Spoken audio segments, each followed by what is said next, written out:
Sidebar Cantina, the podcast where we talk about Star Wars, pop culture, pre-fight checklists, or whatever the fuck we feel like talking about. Pre-fright? Pre-flight checklists. Pre-flight checklists. So small. So smooth. I'm Mr. Jason Roscoe. With me here each and every single week, the break set to my cabin heat off, Dave Martin. Hello, Dave. Hello, Jason. How are you? Cabin heat off.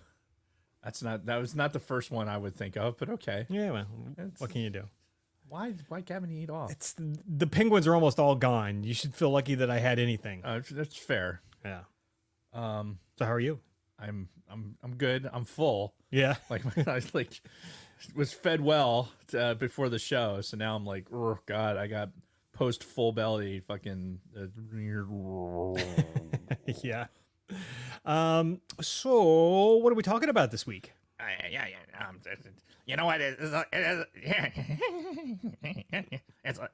like a whole month, a whole month of like Beavis and Butthead.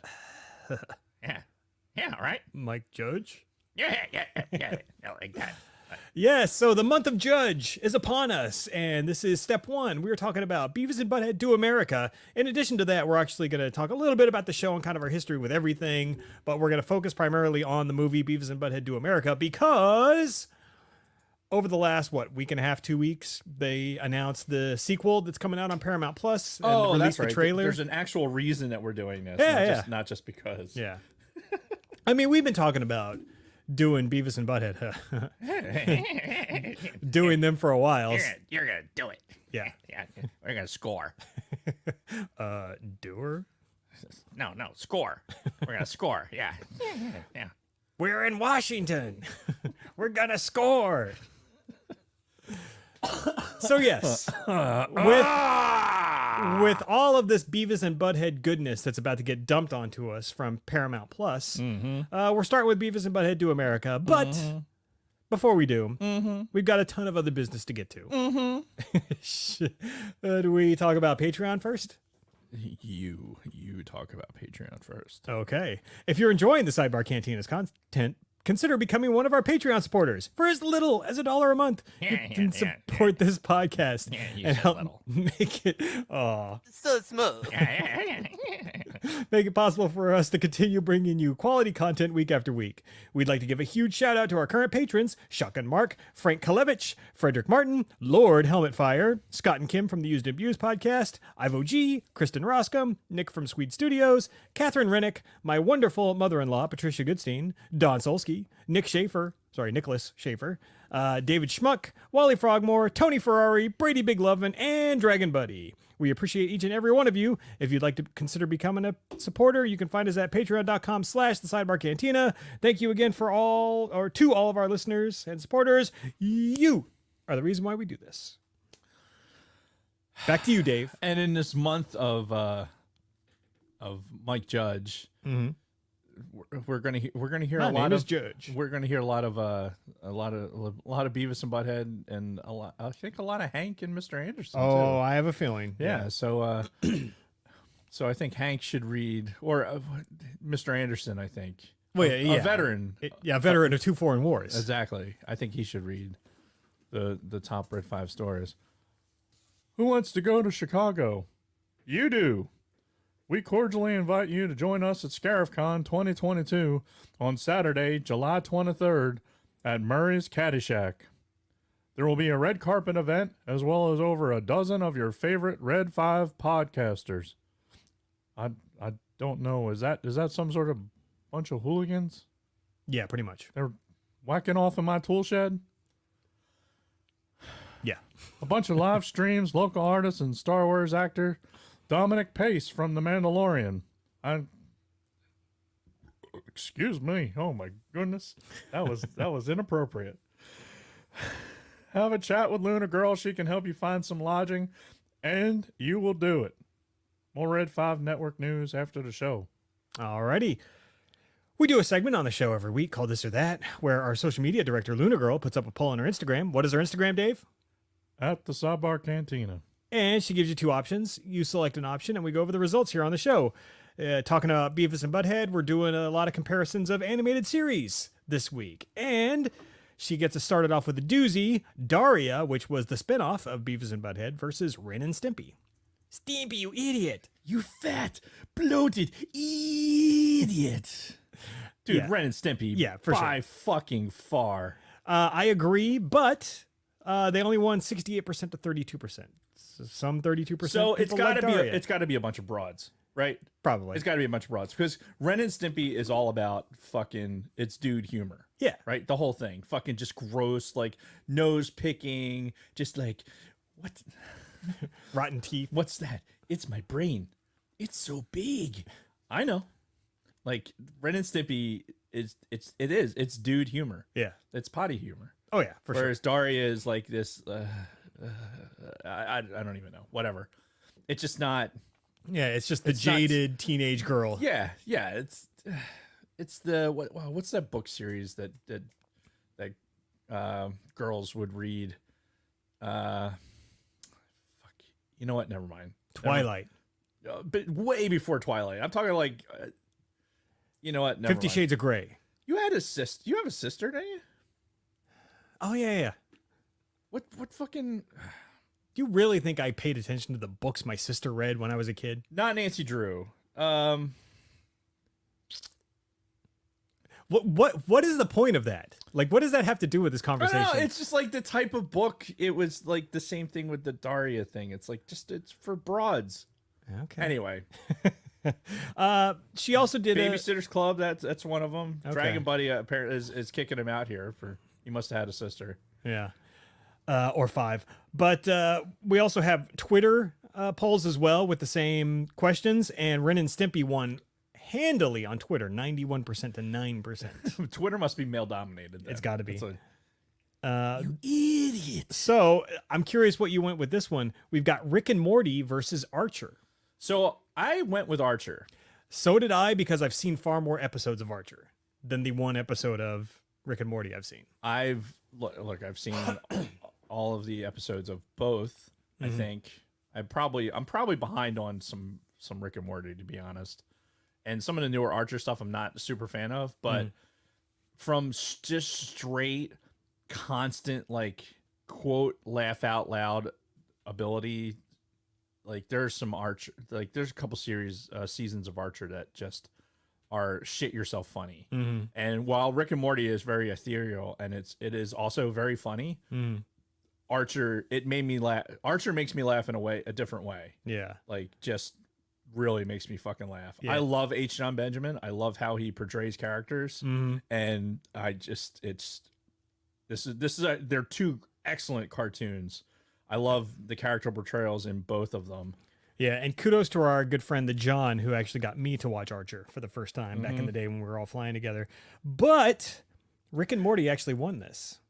60% to 40%. And you know what? I'm not upset by that. Yep. I know for me personally, like Archer just makes me laugh harder. Yeah, and I do know Rick and Morty are pretty popular right now, whereas Archer's been over for quite a while, right? Danger Zone. And on Twitter, it was an even bigger gap. 73% to 27% on Twitter. All right. This one was a lot closer than I thought it would be. South Park versus Futurama. Again, I went with South Park. Oh yeah, for sure. Like this was no question for me. See, but Futurama, like, how much have you watched Futurama? Not a lot. I've seen a handful of episodes. See, Futurama and Rick and Morty are both, they have a very, like, I don't know. There's a level of humor there that I think you'd appreciate if you watched it more frequently. South Park is South Park. Like, South Park is the measure of, like, what's going on in our society right now. Yeah. Like, it's really comes down to, like, okay, some bullshit has happened in the world. What are Trey and Matt going to fucking do about it? You know, how are they going to, parody this thing? Yeah, because they're going to. And they're going to. Which we might be talking more in depth about South Park in 2 months. So stand by on that one. Indeedly doodly. No, that's The Simpsons. Oh. But South Park won 53% to 47% on Instagram. On Twitter, almost the exact same results, 54% South Park. Yeah. 46. Futurama is another really good. I know it's got a following. It's a really good show, and I think if you sat down and like watched it more consistently, I think you'd appreciate the humor. Much like Rick and Morty. This next one was damn near a dead heat. American Dad versus King of the Hill. I think these are two very different shows. Yeah. I believe it or not, I went with American Dad on this one. And I went with King of the Hill. So I went with American Dad because I feel like it, not that it fits my family profile, but what's funny is like, I know John has made comparisons like, because he spent a lot of time at my house, right? When he used to come up from Florida, he would crash at my house, and so how I interacted with my kids and everything that was happening in the house, and then he would like he just would make this comparison, and then have me watch fucking episodes that draw these comparisons too, and it's again it's funny on a different level than King of the Hill is. Where King of the Hill is just, it's Hank, that Hank is one of the purest forms of some entertainment, just the holistic view of what a human being should be and how to exploit it. Yeah. Speaking of King of the Hill, I was yesterday years old when I learned that Brittany Murphy was the voice of the fucking niece. No idea. Oh, you didn't know that? Had no idea that was Brittany Murphy doing her voice. And strangely enough, the show was canceled 2 months before she died. Yeah. Sad face. Sad face. Way to bring it down, Jason. I know. So let's talk about some results. God damn it, Jason. So what is wrong with you? Now this is interesting. On Instagram, Dead Heat, King of the Hill won 51% to 49%. But you go over to Twitter and King of the Hill won 91% to 9%. So there's got to be some sort of analytics to be done about that. I'm willing to bet difference. that, without going into much deeper analysis of it, I think you have people that are going to say, okay, here's Family Guy, which is kind of the grandfather of American Dad, right? Sure. And then American Dad spawns off like the Cleveland Show and all these other fucking shows that are, a part of that. Yeah. What's his nuts? Who's the voice? Oh, fuck. You're not talking Seth MacFarlane. Yes, I am. Thank you. Okay. So I think there's a lot of people that look at Family Guy and say, okay, we don't like American Dad because it's basically Family Guy 2.0. I think you get a lot of people that are like that. Whereas I like American Dad way better than I like Family Guy. Right. I for reasons. I mean, Family Guy is funny. We'll talk about that. That might be our final question. Oh, maybe. So yes, our last one, The Simpsons versus Family Guy. And for me, so this is a weird one because historically I've watched far more Simpsons than Family Guy. I mean, and not just because of the longevity of The Simpsons, because I stopped watching Simpsons like over 10 years ago. Yeah. But I mean, even before that, I watched a shitload of it. But I would still, if I had a choice right now sitting in front of a TV, I'd probably rather watch Family Guy than any episode of The Simpsons. Yeah, I mean, if I'm sitting right now, yeah, I mean, I'd probably be watching episodes of Family Guy. Yeah. Also, I just think it's better stood the test of time. Right. If that makes any sense. So yeah, I would have gone with Family Guy. Probably because of Lois. Honestly. Okay, now what do I click? Okay, now what do I click? I don't know, maybe. But either way, Simpsons still won 61% to 39% on Instagram. But Family Guy won 64% to 36% on Twitter. So, and I think, look, Simpsons did it. I was just going to say that. Simpsons did it. Like, without the Simpsons, I don't think a lot of, like, think of what the Simpsons brought to all these other shows that we mentioned. Well, fuck, Beavis and Butthead may not be a thing if it wasn't for the Simpsons. Beavis and Butthead. I mean, like, Simpsons start out as this really weird comic in the Tracy Ullman show, and then turn into this weekly phenomenon. Yep. That Phenomenon. phenomenon. All right. Every time We're not the escape pod.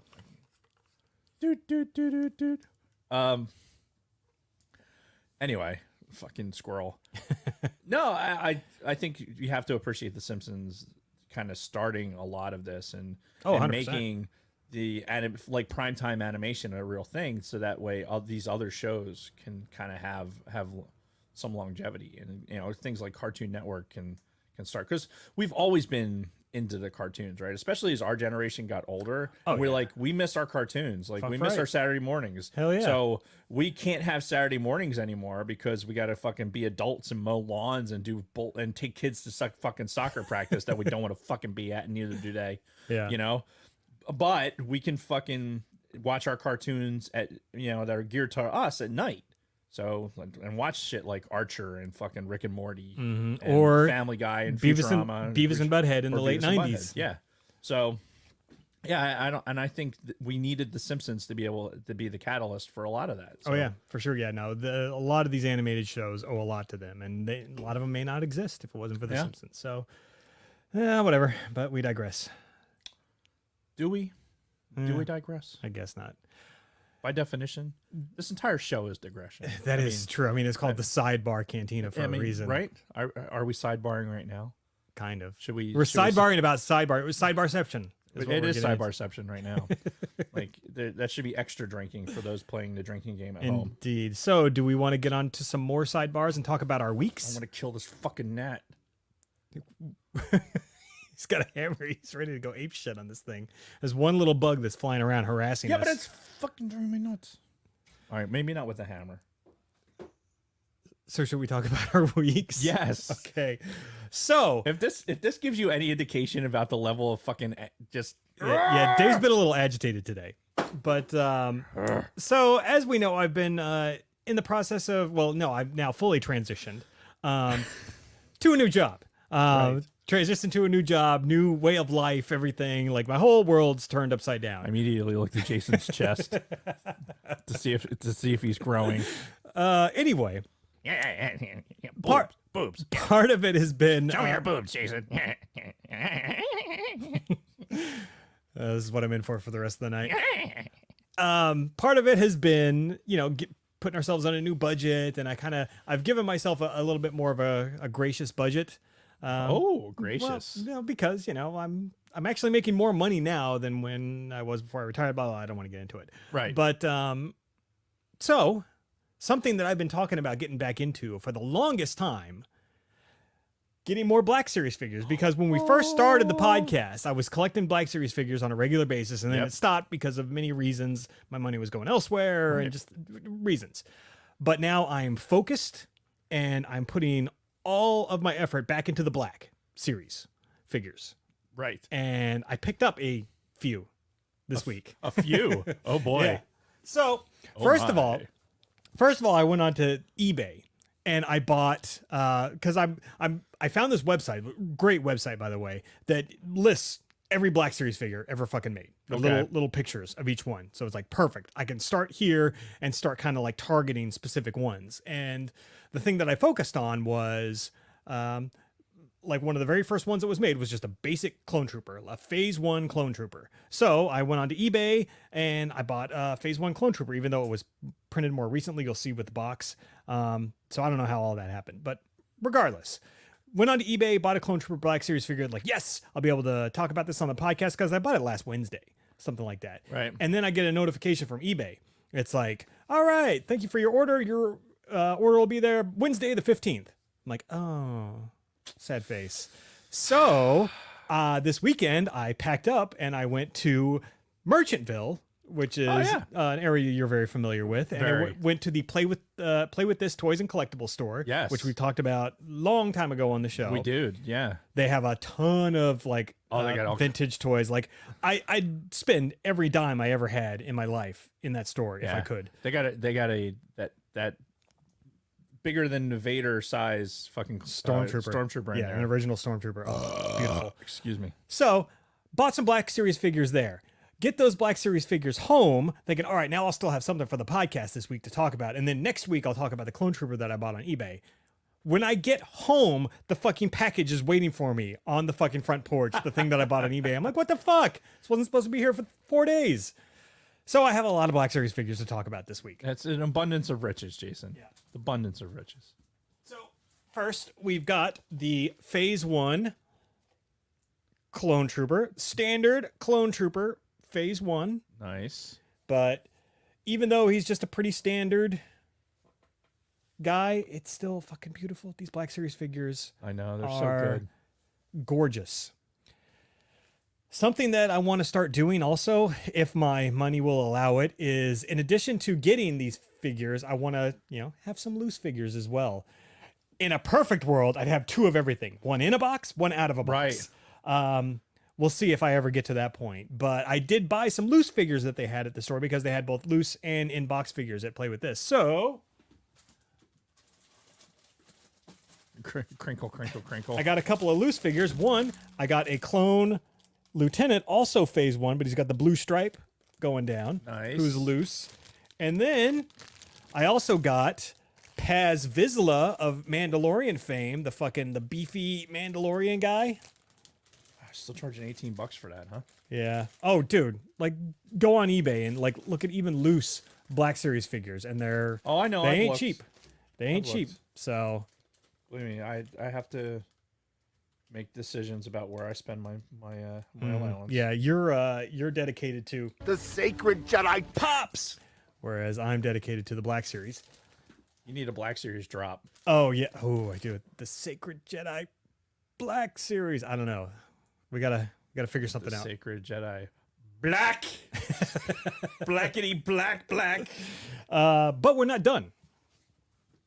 But wait, there's more.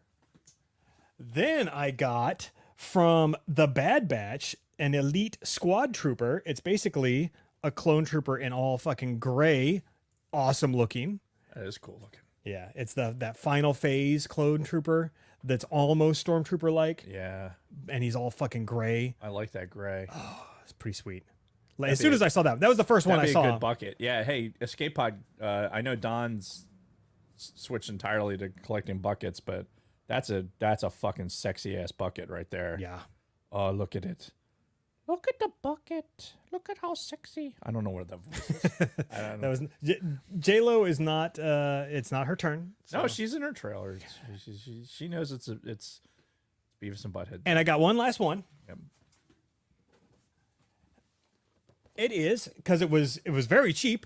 Rey and BB-8 from Jakku, from Nice. Force Awakens, and I'm going to say this right now. It was $10, but I probably would have paid even more for it because I'm not even going to apologize. I like Rey as a character. Always have, always will. I know there's a lot of haters out there, and I know I talk a lot of shit about The Last Jedi, but Rey was not a bad part of The Last Jedi at all. If anything, she was kind of one of the brighter spots of The Last Jedi. I liked her character. I loved her in Force Awakens. Rise of Skywalker was okay, but I mean, everything about that movie was just okay, due to the nature of the way it was thrown together. Look But how good the face is. yeah, it's fucking detailed as shit. But I like Rey. I saw the Rey figure. How they and have I'm her like, drawn too. yeah. Yeah, that's See if we can get a close up. Black Series are beautiful, man. They really are. And I'm with you. You know what? Big Swede fucking had a. I don't know if you saw his Facebook post. Mm-mm. He had a beautiful fucking tirade about the just the Disney buyout contrarians and something or other. I would direct you to his Facebook post because I will not do it the appropriate amount of justice. I don't know if he posted it on Instagram too, but look for Big Swede or Swede Studios and you can see it. And I think the Escape Pod guys said that they were going to rebroadcast it. So look for that. But it was talking about the newer stuff. I agree. I would watch. I enjoyed The Force Awakens. Yeah, I really do. Great movie. Yeah. Fucking fantastic.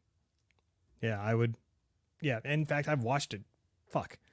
30 times at least. I've watched it a lot. I really Yeah. have. It's probably.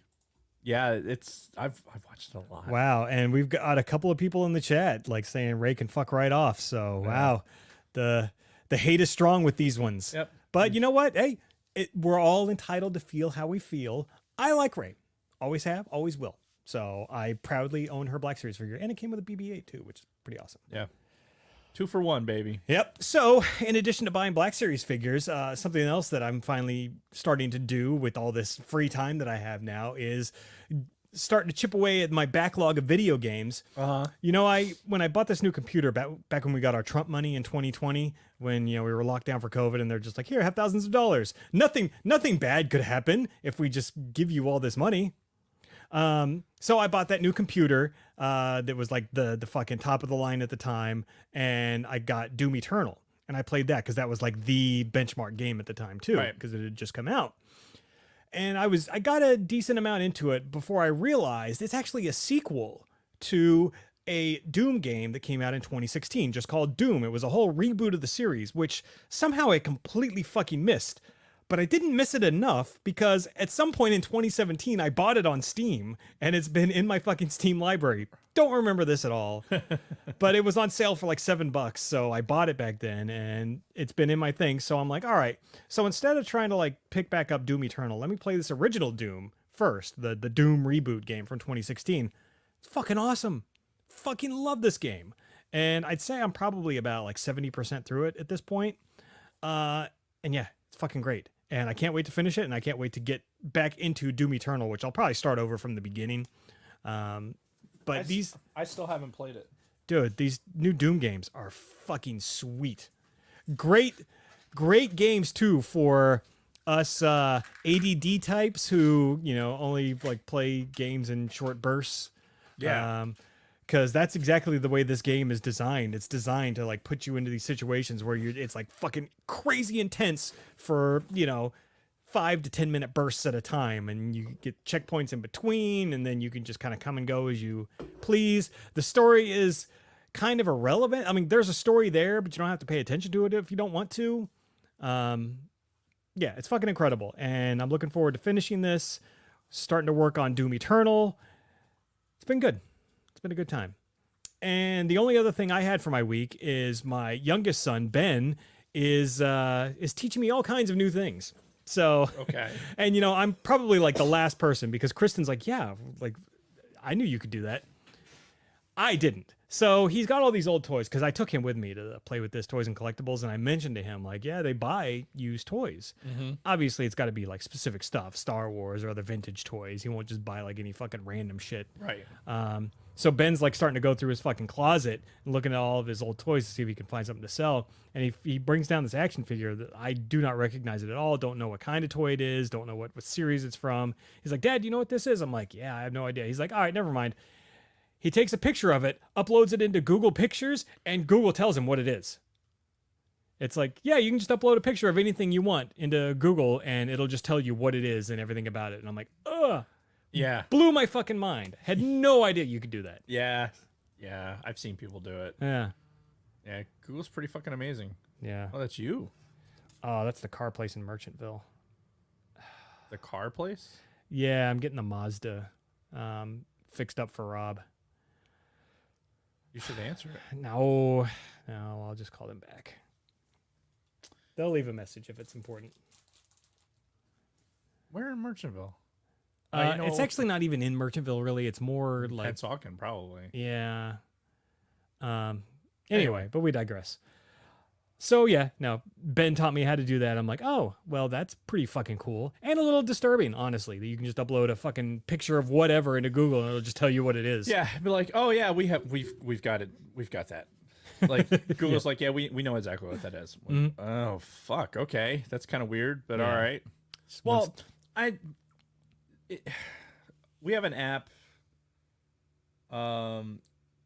It's called Picture This or Picture It or Picture This, something like that. Mm-hmm. And it's basically a plant identifier app. And I've seen those before. Yeah. And you walk up to it, and I'll take a picture of tree bark, and it'll tell me what fucking tree it is, like, and all the information about it, and it's fucking free. Like a tree bark or a fucking leaf or a flower, and it'll tell you everything you ever wanted to know. So like and it's not like it takes like, oh, it takes a few seconds to like, no, it's instantaneous. It's like click and like, oh, it's this. Like, how the fuck, like the amount of information that is now digitized is just utterly remarkable. And this is how Skynet happens. Well, yeah, that's fair. I mean, just plug me in, baby. No, you're thinking the Matrix. I'm thinking Skynet, where they just obliterate all humanity. No, you can plug me into it. It's fine. I'll do whatever. Okay. So that was my week. I'll be an operator. What about you? So I put in notes fucking the blur of last week, because like this next couple of weeks at work has been like chaotic because we're doing a change of command. So there's been like the farewell parties and all this other stuff. Helmet Fire, who's in the chat, his retirement was last week. So it's been kind of like, I'll say it's been kind of bittersweet. Like you retiring, Helmet Fire retiring, it kind of, and then this change of command, like there's a lot of like faces changing and stuff like that at work. And it's kind of put me in a mindset, and I think it's part of my aggravation, or part of why I'm aggravated at work a little bit, or why I might be irritated, is because there's things are changing, and like faces that I would draw comfort from or be able to have shared experiences with are not going to be there. Yeah. And I've been really spoiled with this commander. We all have, and he's going away, and we've got an unknown coming in, and I work directly for the guy. So it's like, whoever this guy is, it's going to be a new guy to break in. Yeah. And it could make a huge difference in how things, go for you for the next couple of years. Yeah, and then I'll be fine. I mean, I can manage whatever individual for a couple of years, but it's just, I don't know how. I got to do this for 10 years at least to get to the other side, and death. What? You got to do this for 10 years to get to the other side? Is the other side death? Well, no, the other side is like fucking actual retirement, where I don't have to work anymore and I can really do whatever the fuck I want. But that's the dream. Like, I don't like all this. You talk about this, like having free time, and I have some severe burnout from all of the shit. Like I haven't, I've in between semesters right now, which is good. It's nice to have that break. But like all the other ancillary stuff that I'm usually so busy with, I don't feel like doing any of it. I really don't blame you. I don't fucking, I don't want to do it. I want to go out and fucking take pictures of airplanes. Honestly, like that's the shit that I want to do, and I'm obligated to this other stuff, and But are you though? Like, how obligated are you? Like, is the world gonna fucking burn down if you just be like, I can't do this anymore? Oh, there's definitely some things that would fail if I backed out of it. So I'd feel bad about it. I have to live with myself. So it hasn't reached a point yet where I could be comfortable with myself if I stop doing it. All right, well, to each their own, I guess. Yeah, it's getting close. It really is. It's getting to a point where it's like my ability to operate at this level is just not the same. So anyway, it's just been tough, just emotionally. Like, things are changing. I'm getting too old for fucking shit to change, I guess. Yeah, that's one thing about us and our generation. We don't like change. Don't like change at all. But one thing we did do last week, as like the squadron rented out a theater for Top Gun. Nice. Which was we're gonna do. We've already talked about. We got to figure out where we're gonna do Top Gun on the calendar. So I want for the show, for the podcast, for the show. Mm-hmm. For the band. What movie that's from? I have no idea. Scott Pilgrim. Never seen it. Really? Yeah. You should see it. It's actually really good. I'll see it right after I see a Bond movie or a Mission Impossible movie. Well, you're going to see a Bond movie because Patreon selected. Yeah. I'm kind of obligated at that point. You are. Yeah. Anyway, it was good. We rented out the theater, had a bunch of people in it. It was it like a normal movie theater? Not the one on base, right? No, it was Cherry Hill. Oh, okay. Yeah, we did in Cherry Hill. The Lowe's? Yeah, AMC. Okay. AMC Cherry Hill. Yeah, it used to be Lowe's. Yeah. It doesn't matter at this point. Like they're all pretty much the same. Yeah. Fucking 40 minutes of previews. Oh yeah. And then gets ready to start the fucking movie, and then Nicole Kidman's got to tell me how great movies are. I'm like, bitch, I'm sitting in the fucking theater. Yeah. Like, look, take your plastic ass face, right? Come on, girl. Like, seriously, like you look good. I'm not gonna lie, but that's fake as fuck. Yeah, we all know it. You'd look better without all of Yeah, the stop it. all of the shit in your face. Stop it. Stop it. And this is a message to all you ladies out there. Don't get Botox. Don't get it. It looks terrible. Yeah, you don't look younger. Yeah. You're not fooling anybody. Just stop it. Stop. You look way better just being yourself. Yeah. You are beautiful just the way you are. Exactly. But yeah, I did not need Nicole Kidman to tell me how great being in the movie theater is when I'm sitting in the fucking movie theater. But then Tom Cruise came on right before the show and said, "Hey, thanks for seeing us in the theater," which makes sense. You know what? They waited. This was a movie that you 2-year delay. Yeah. And you know what? It was I can worth see it. why. Yeah. Like this is the kind of movie you want to see in a movie theater. Period. Yeah. Especially if that theater has moving seats. Yeah, and I didn't. I did not get the 4D experience because I had to go fuck off in England. But it was good. I highly recommend seeing it in a theater. Get the movie theater experience because I think the immersion is going to be a lot more than you're going to get at home. Yeah. Even with the giant TVs we have these days, I think there's something to be said for just that theater experience. And this is kind of why I harp on. Like we had a discussion about Star Wars movies. Like, will the importance of having a Star Wars movie be the same as it used to be? And for me, I think it needs to. I like the movie theater experience is part of the magic of Star Wars. 100%. And when you don't have it, I think it lessens the experience. Now, granted, we're in a great place for Star Wars right now, where we're getting a lot of content. That's awesome. But I would look forward to a movie. I would like to have a movie that I can go see in the theater. Yep, I agree. And have that experience, and not have to wait a decade for it. But that being said, I'm not gonna shy away from good content if it's on TV and I have it at home and available. But yeah. Anyway, other shit that I'm doing because I am not going to class right now, and I have a handful of seconds of free time. I decided to start studying for my fucking ham radio license again.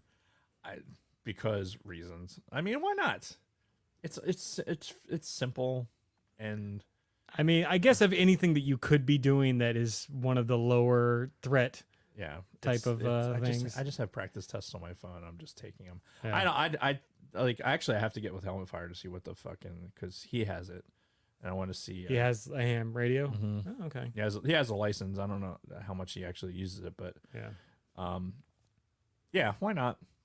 Fuck it. That I could see because we were radio operators back in the day, and Yeah, it'd be nice to have the civilian equivalent because we have our general radio operator license.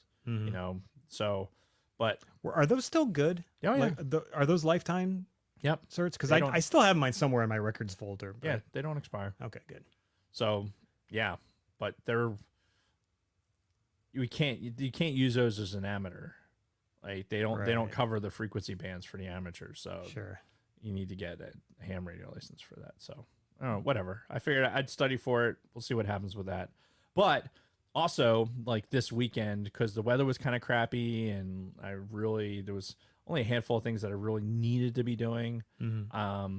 And I got to be honest with you, I got on the Xbox a little bit and played some Lego Star Wars because I'm really trying to finish out the new game. The new Lego. Yeah, the new Lego Star Wars. I am just about finished with episode 3. Okay. So it goes through all 9 episodes chronologically. And it has Solo. Oh, Jesus. So Rogue yeah. One. I don't know if it has Rogue One. Okay. Actually, I think I did. I think I bought the fucking industrial size one. So it probably does have a Rogue One pack on it. Yeah. But I started episode 1. I'm just working my way through. Yeah. Oh God, so much fun. It just is. It's Lego Star Wars, and it's just still fun.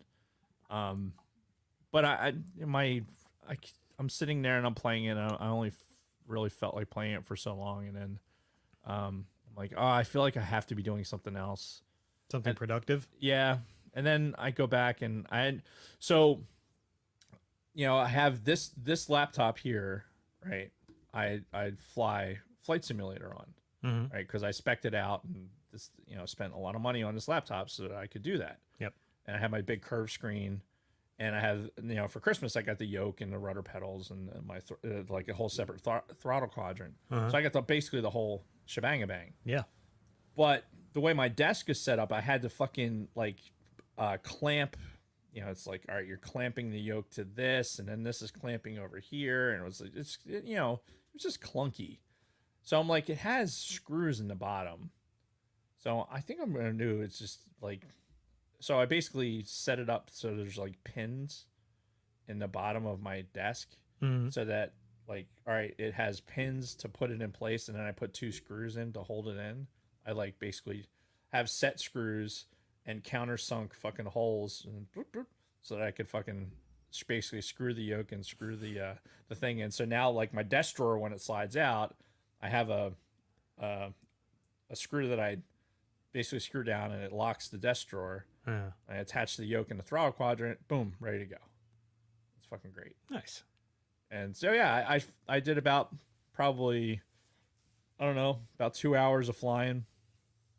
I flew down the shore and just did pattern work down the shore, and then did pattern work. Actually did some night stuff last night. My landings were way better at night for some fucking reason. I don't understand. But I'm such a nerd. I fly a Cessna 152 in live weather at boring ass fucking New Jersey airfields like I could drive to right now, Mm-hmm. and just go up and beat up the fucking visual pattern for a half hour and then land and then go do something else. Yeah. And I enjoy it. Hey, nothing wrong with that, man. Everybody's got to have their thing. Yeah. So it's just fun. What's a surprisingly wholesome message from the canteen? Oh, when we were telling the ladies to stay away from the Botox. Oh yes. Yeah, it was. Yeah. Anyway. So yeah, I'm gonna try and do some more flying. Disappointingly, because I've been kicking around the idea of trying to press the test to see if I could go back and get my medical, and it's not gonna happen. Your medical. It's to get my private pilot license, Oh. because that's what's. I just need my medical and get Oh, I see what you're to saying. finish out my private license, but it's not. Unfortunately, it's not going to happen. Did you already do the actual lessons, the time in the? I have some time, but I need more. I never soloed, so I'd still have to go through all that. Yeah. And I could I could do the test.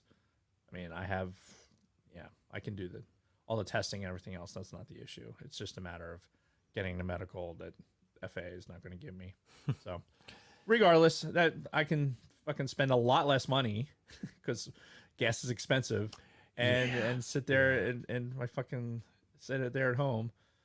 But I'm really close to just building a whole fucking separate rig where I just fucking go out. I'm like, all right, I'm going in, and click, close the door, just be a complete giant nerd and sit in the fucking figure out how to make it a motion simulator. Hey, you know what, man? Here's the thing. We're 45 and 46, respectively. Yeah, 7 in a couple months. I mean, we're obviously not getting any younger. It's pretty safe to say that we're past the halfway point. Yeah. Fucking do what you want, man. Yeah. Don't fucking give a shit what anybody else says or thinks. If that's what you want, if that's what's going to make you happy in the second half of your life, then fucking do it. You know, find the time and the resources to make it happen and fucking do it. And be happy. That's the goal, right? Yeah. That's the goal. Happiness. That's it. It's my week. trying to be happy. All right. This is me over here being happy, trying not to fucking be angry Right. at the Air Force all fucking day. Yeah. You know what I did about that? I just completely cut the cord. I just said I'm done with you and I'll see you when I see you. Yeah. Yeah.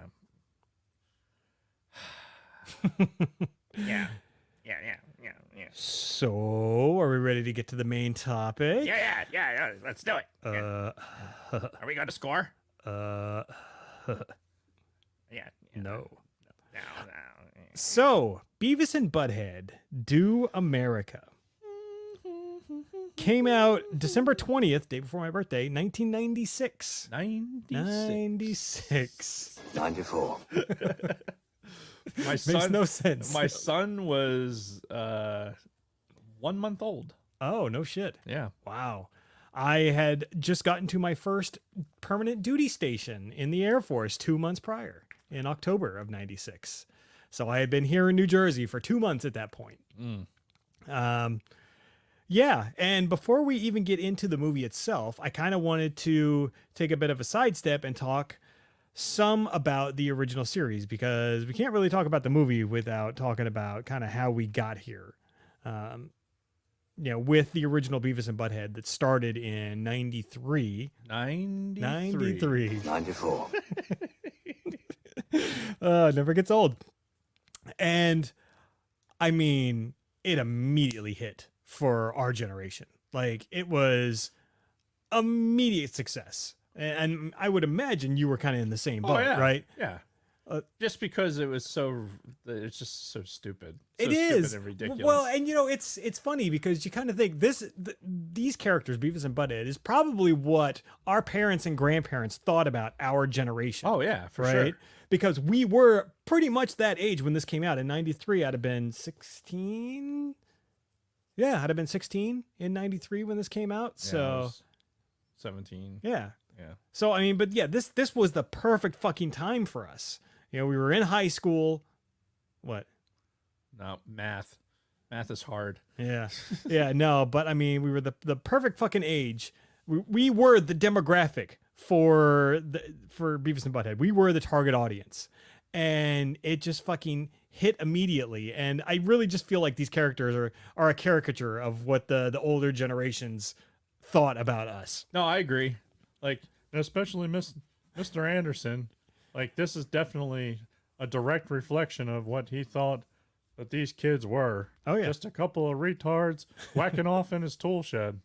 Yeah, exactly. And, for me, I've talked about quite a bit how MTV was like fucking everything. Like, I got all my entertainment from MTV most of the time during those days. So when they started doing some original programming and Beavis and Butthead came out, it was like fucking, I was all in right from the get-go. Now, I don't know if you've done this recently, but have you gone back and rewatched some of those early episodes of Beavis and Butthead? No, I haven't. Dude, that animation is so fucking crude. It's like, oh God, how did we like this? Like that. But what do we have it to compare it to back in those days? Oh, it was yeah, like, not much. And we're watching it on a screen like, I don't like know, this. 27. Like, Yeah. the big TV in the house was 27 inches. Yeah, like no HD, none Nope. of that bullshit. Nope. So, You're- I mean, you're getting straight electrons into your face. mhm. Like, if you stand real close to that TV, man, you could feel the energy hitting your face. Yeah. But yeah, like I knew right from the start that I was a huge fan of the show and everybody loved it. And of course, like, as you've already alluded to, and even I have, like, everybody would do the voices in school. It's cool. And this was even before Cornholio, because that's something else I wanted to bring up at some point today. The whole Cornholio character, that didn't come until like season 3 or 4 Oh yeah, it was much of the later. show. Yeah. So, they were already super popular. And then that kind of like Oh yeah. took over as like the most popular part of but Beavis and Butthead. because it's so fucking. Oh, it's great. Like, don't get me wrong. It's fucking hilarious. I am the great Cornholio. But you've got to remember, for people, who haven't thought about it in a while or who weren't around back then, that was not a thing right at the start of the series, the whole cornholio bit. I need teepee for my bunghole. That came so much later. Do you have some teepee? Teepee for my bunghole? Yes, exactly. So, but yeah, the series only lasted 5 seasons, from 93 to 97. Mike 97. 97. Because Mike Judge basically just said he had kind of creative burnout. Right. He said, like, after the first few seasons, he's like, how the fuck am I going to keep doing this? And then they kind of came up with the idea of the movie. And when we get talking about it, right after the movie happened, King of the Hill came out, and then South Park the next summer. So the writing was on the wall for the end of Beavis and Butthead Right. at that point. And Well, let's face it. And King of the Hill was something that was way more like, this is something you can make a series out of. Like, oh yeah, because you could do storylines with a family. Like, here's, Hank and Bobby and Propane, and, it's just very, you could do a 25-minute episode about that. Whereas with Beavis and Butthead is very set up for like, 3 minutes. yeah, laughing, critiquing music videos, That sucks. trying to score, watching TV, and yeah, that's about it. That's it. Yeah, so And then writing a movie about getting a TV stolen. yeah, which and we're gonna get into that quite a bit. But what else did I have to say about the original series?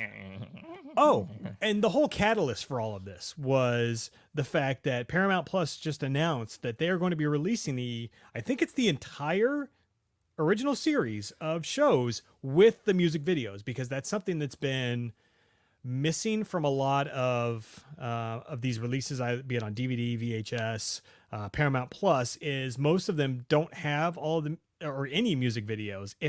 If they do have some, it's very few of them because of licensing rights and all this Right. other shit. So apparently they fucking did some kind of deal where they were able to secure the licensing for all the fucking music videos that they critiqued back in the day. Which makes it make a lot more sense, because Right. everything's in context. Yeah. They're talking about something that's like, What's on his head? Yeah. What the hell is this crap? But, Fire! Fire! but Fire! yeah, in addition to that, they're also releasing the sequel, Beavis and Butthead Do the Universe. They released a trailer for it. Didn't get a whole lot out of the trailer, but we'll see. We'll see if it works for a new generation, or if they're just gonna like try to it's keep just pushing us. that nostalgia button. Let's face it, what new generation is going to watch this shit? Like, these kids today, we can't get them. Can't get them to show up to mandatory formations. The audience wasn't here for that discussion. I so. know, I know. There's just, I just don't think. Yeah, these younger generations are different, and really, Beavis and Butthead was one of those things where you had to be there. You had to kind of be there at the time to get it. Yeah, and that's which is funny because we probably sound so old right now. Like, I don't give a fuck. Don't give a fuck if I sound old. Well, I'm and you know speaking what's- facts. You know what's really funny? You think about cartoons prior generations, right? Think Bugs Bunny, Tom and Jerry, shit like that. Oh yeah. Like that predates us. We get it. Oh yeah, I watched the shit out of those Yeah, shows. we get those fucking cartoons. Yeah. Fucking I love Tom and Jerry and the fucking Roadrunner and Coyote. meep meep. Yeah. I watched the shit out of those fucking cartoons. Like, and then you roll into our own Saturday morning cartoons and everything else. Like, we were a cartoon generation. Mm-hmm. And for some reason, I just don't think our current lawn mowing. Can everybody hear that? Or is that just us? Probably not. Probably not. Yeah. All right, that's good. But it's super distracting. Now there's two of them. That's a Or good did it time. just get louder? I think it just got louder. God damn it. Shut the goddamn lawnmower off. Can't you see we're trying to do a show in here? Make me get up and go tell somebody something. And it's getting louder. It just keeps getting louder. It's like it's coming right through the window over there. Yeah. Fuck, it might be. I don't know. Anyway, What was I talking about? I don't even remember don't at even this know. point. Oh yeah, the generations, like the Yeah, they suck. Moving on. So let's talk about the movie itself. Unless you had anything else about the show. No. Okay, so the movie itself came out in '96, December of '96, budget of $12 million, and it ended up making $63 million. $12 million. Yeah. $12 million. So massive profit for Paramount. Mike Judge, who I'm pretty sure he's like at least a partial owner of the IP because he's always involved. Obviously, he does the voices, but Right. yeah, I'm pretty sure he's like part owner of the property itself. Which I is would good. hope so. Yeah, because it's his characters. It's his voice. Yeah. You would hope that he didn't sell his entire soul to the fucking MTV devil. yeah, and like as soon as this was announced and I knew it was coming out, I knew I had to watch it. Even though I had just gotten here, I don't think I even had my own car at this point. Sidebar. I think. What the hell? Married a tractor, I think. How the hell do you marry a tractor? That's not even something we do in Texas. Hey, love is love, man. Don't judge. I'm not sure that you would get very much satisfaction from a tractor. Well, No. You know what? Saying that, you probably could get more satisfaction from a tractor than from some women. Well, see, I was thinking the opposite. I was thinking women could probably get a lot of satisfaction from tractors, but we digress. Anyway, you know what? It was more the reaction of Kelly to that statement than it was the statement itself.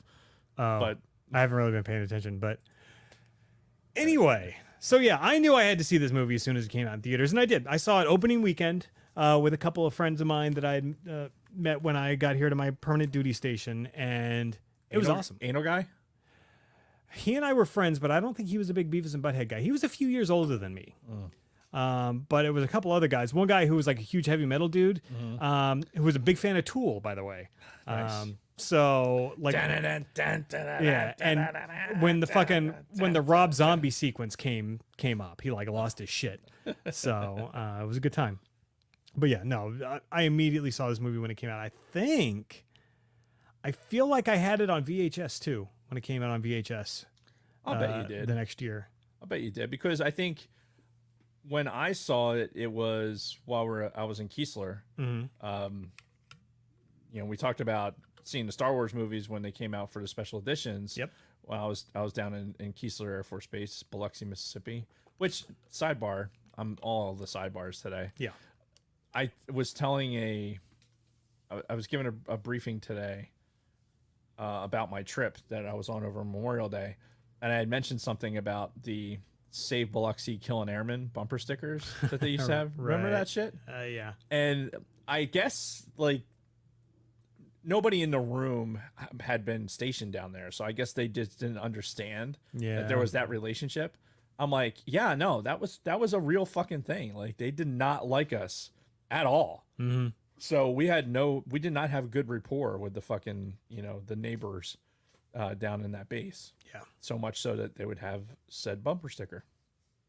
Anyway, when I said that, just their reactions were like they didn't believe me. I'm like, no, that was a real thing. Mm-hmm. Like, legitimately, that was a real thing.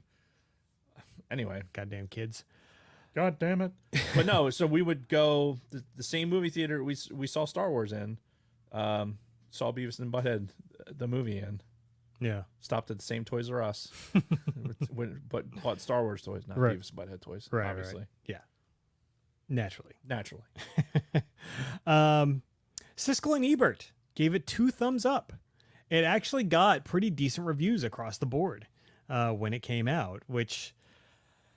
How do you give it a bad So I think this is where, if you're Siskel and Ebert, you go, this show has a purpose, and its purpose is to be fucking ridiculous. Yeah. And guess what? It's fucking ridiculous. So it had met its intended purpose. Had a bunch of music in it. Had a bunch of good music in it. I mean, you had the think we're going to talk about the soundtrack probably a handful of times. Yep. So yeah, it did what it was supposed to do, and it was good. Yeah. It doesn't mean it was a good movie per se. It just means it did what it was supposed to do, and it was entertaining. It wasn't going to win any Academy Awards, but it did win something, didn't it? Maybe maybe some sort of animated Yeah, I think it won something. thing. If I had done research, actually, I did do some research, and there was something. But you didn't write it down. I didn't write it down because why would I write it down? Well, then what's the point of doing the research? Because I'm supposed See to this. I got notes. I'm gonna remember it. I made I'm notes. gonna remember it. See, I'm gonna be in the moment, and I'll remember it. I hope and it's so. gonna be great. I hope so, Commander, for your sake. Nope. Nope. Or not. Yeah. Or I'm not gonna remember it, and fuck it. Well, let's talk about the cast. So in addition to Mike Judge doing all of his normal voices, Yeah.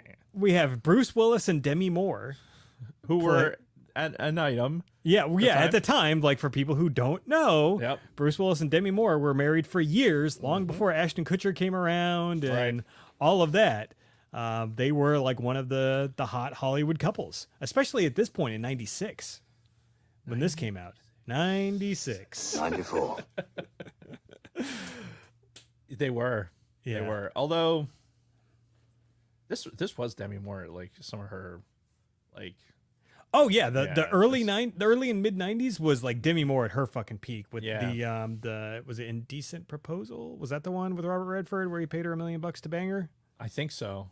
Indecent Proposal, right? Yeah, with that Woody sounds- Harrelson. I forget who else was in that movie. Well, Woody honestly. Harrelson was in it. You watch this movie for one reason and one reason only. Yeah, Yeah. yeah. Yeah. But yeah, no, she was Yeah.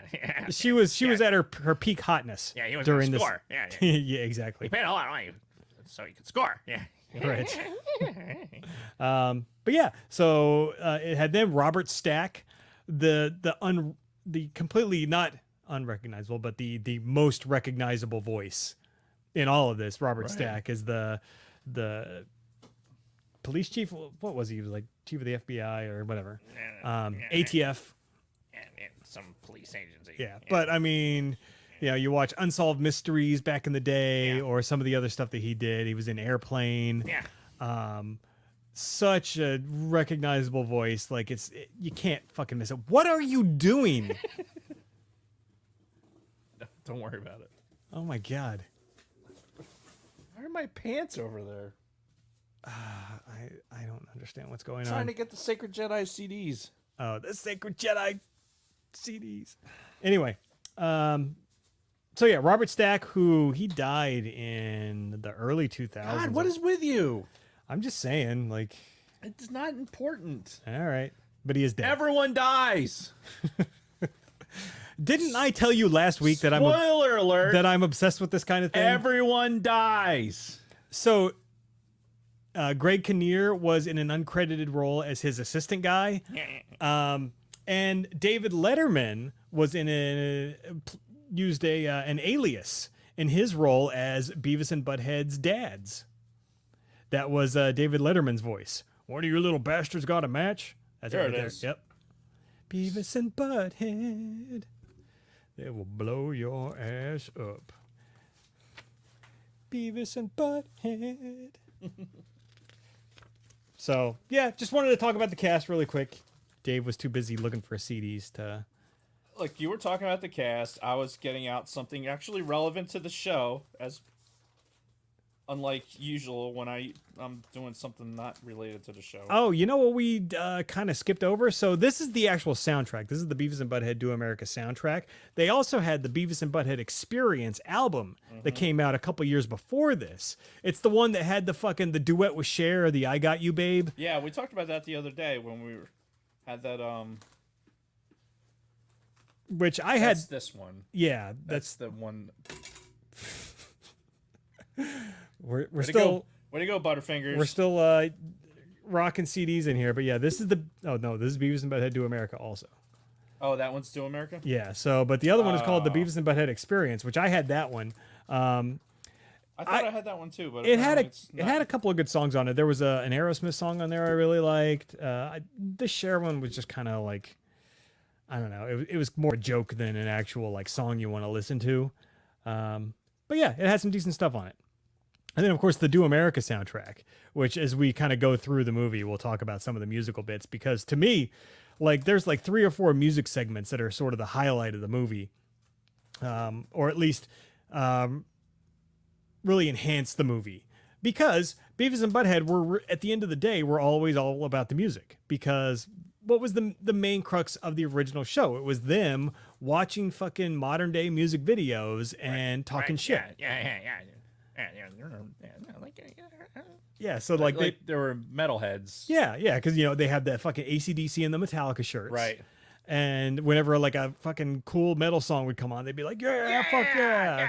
Gwar, yeah. Yeah. Or when it was some like cheesy poppy shit, they'd be like, what the hell is this crap? So This sucks. yeah. So they added these musical bits in here, which I think kind of takes us back to our roots and really kind of enhances the movie quite a bit. Are you Go still ahead, looking keep for talking. that? Well, I'm sorry. It's just very distracting watching you flip through your I fucking don't know why CD you're binder. watching me. But you're right in front of my face. How can I not watch you?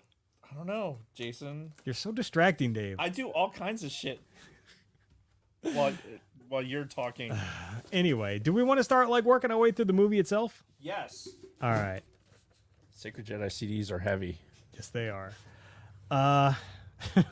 So the whole movie starts off with a dream sequence where they're basically both like, it's like a monster movie where they're both like gargantuan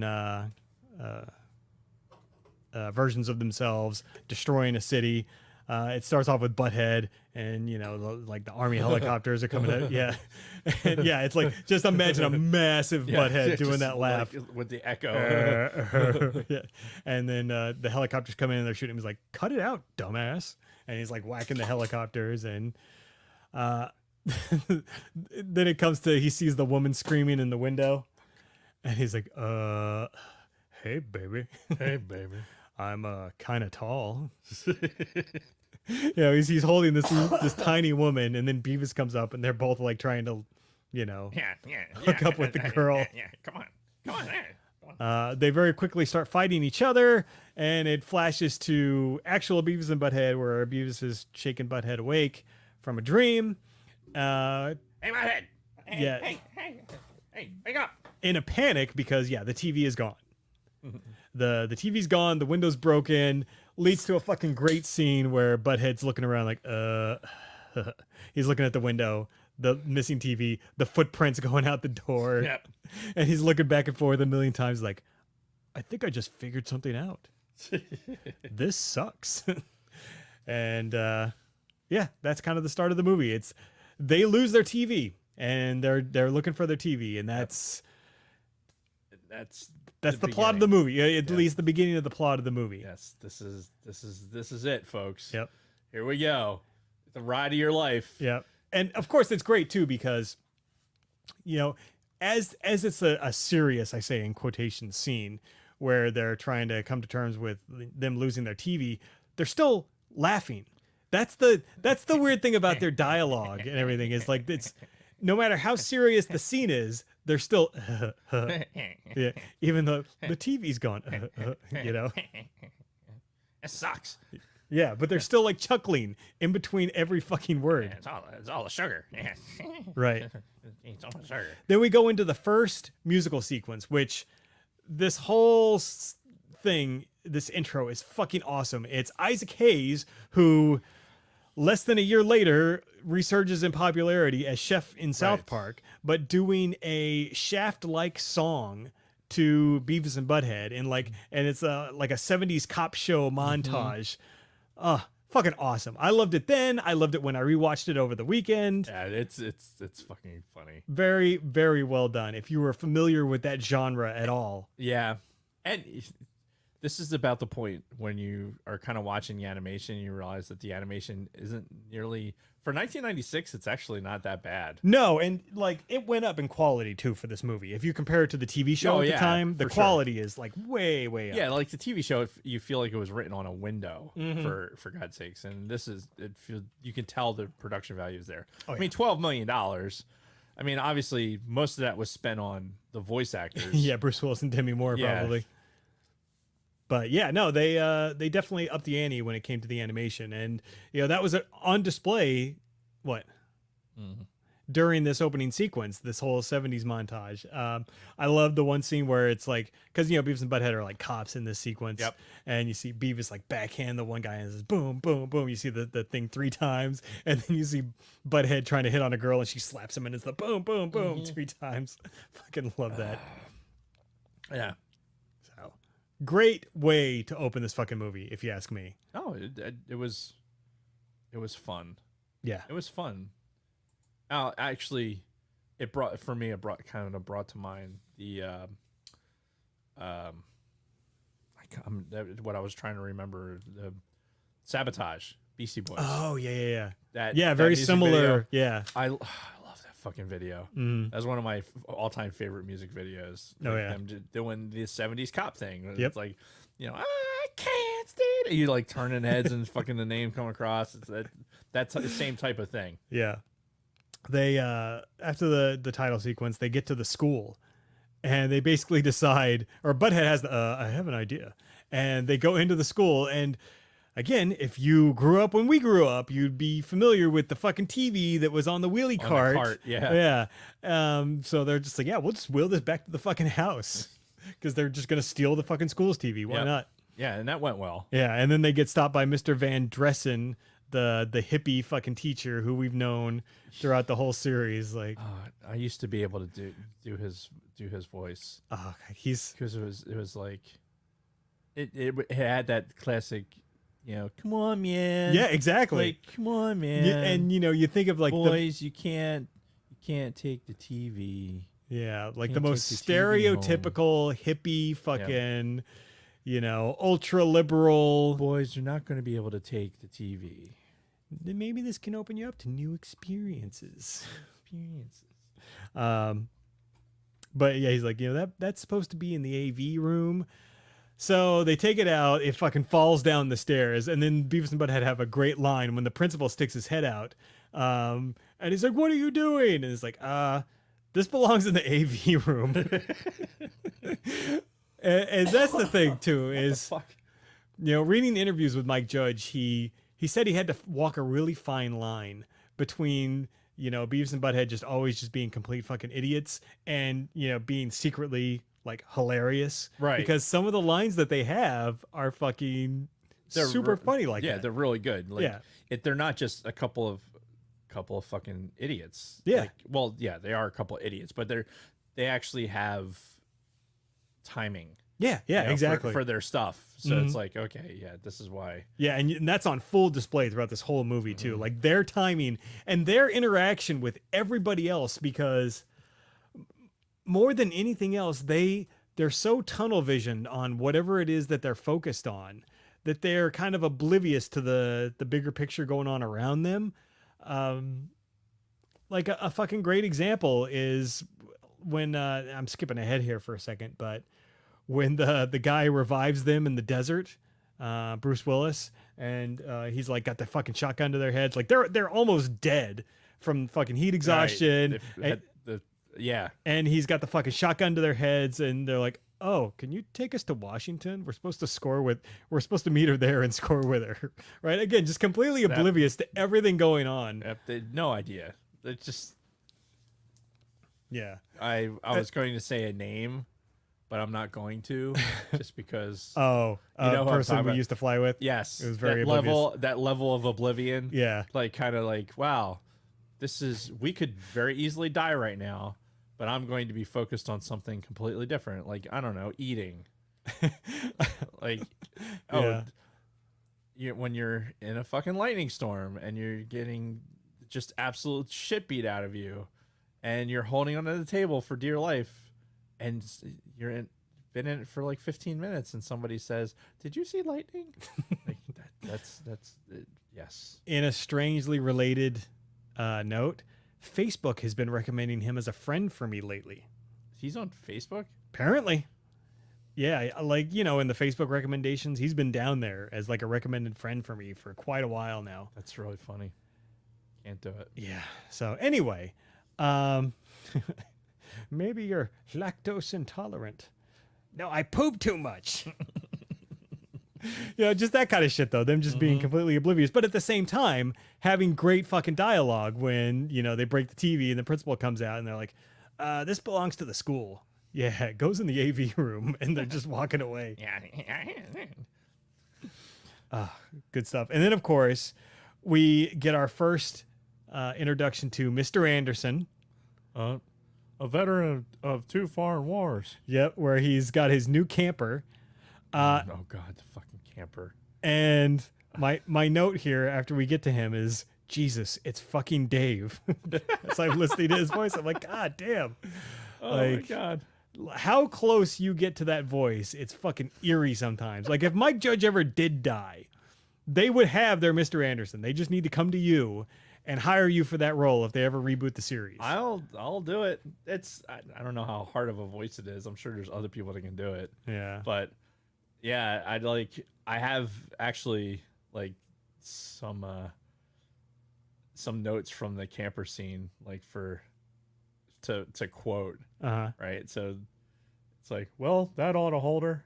The most important thing you can have on a camper is a good propane regulator. Yeah. And this here is the best one they make.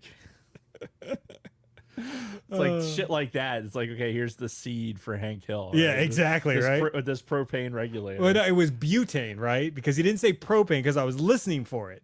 I think he said butane, didn't he? I thought I put propane. Okay. But yeah.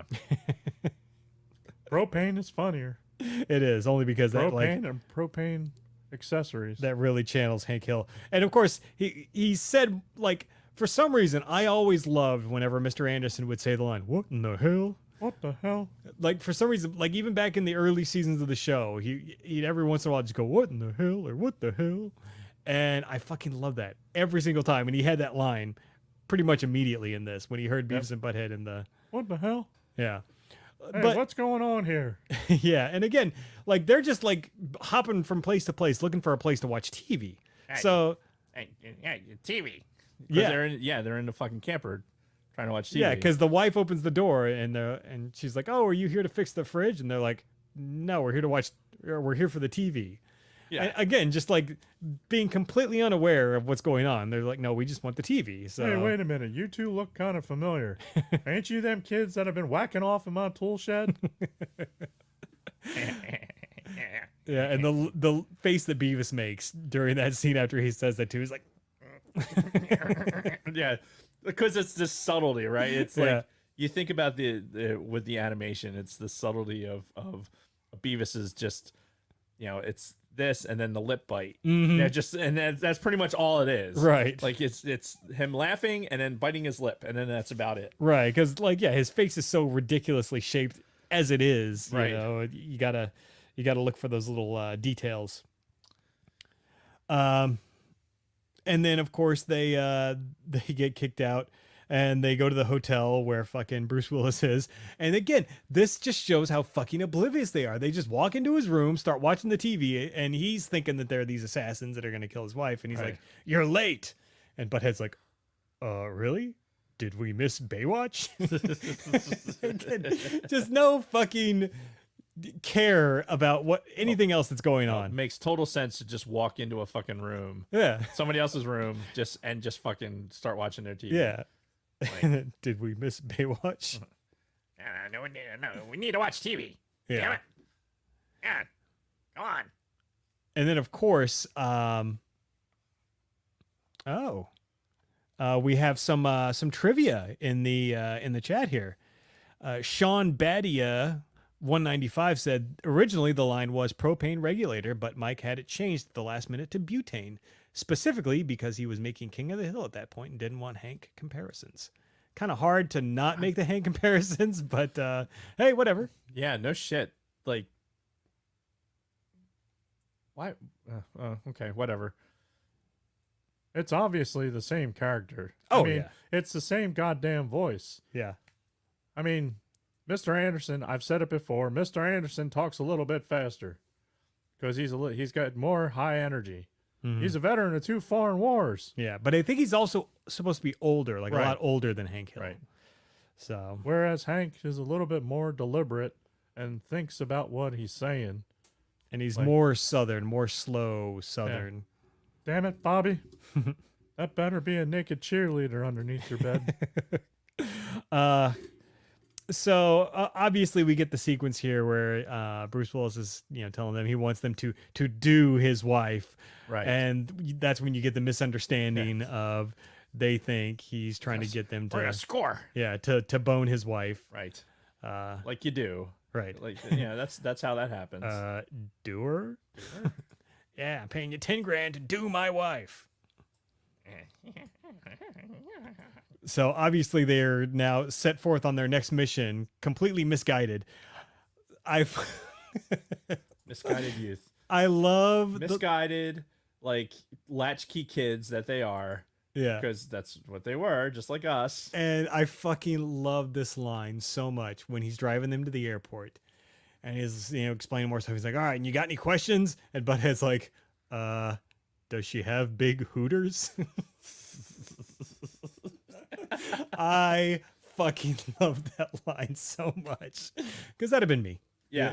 Just again, tunnel vision, focus on that one thing and just, oblivious to all of the rest.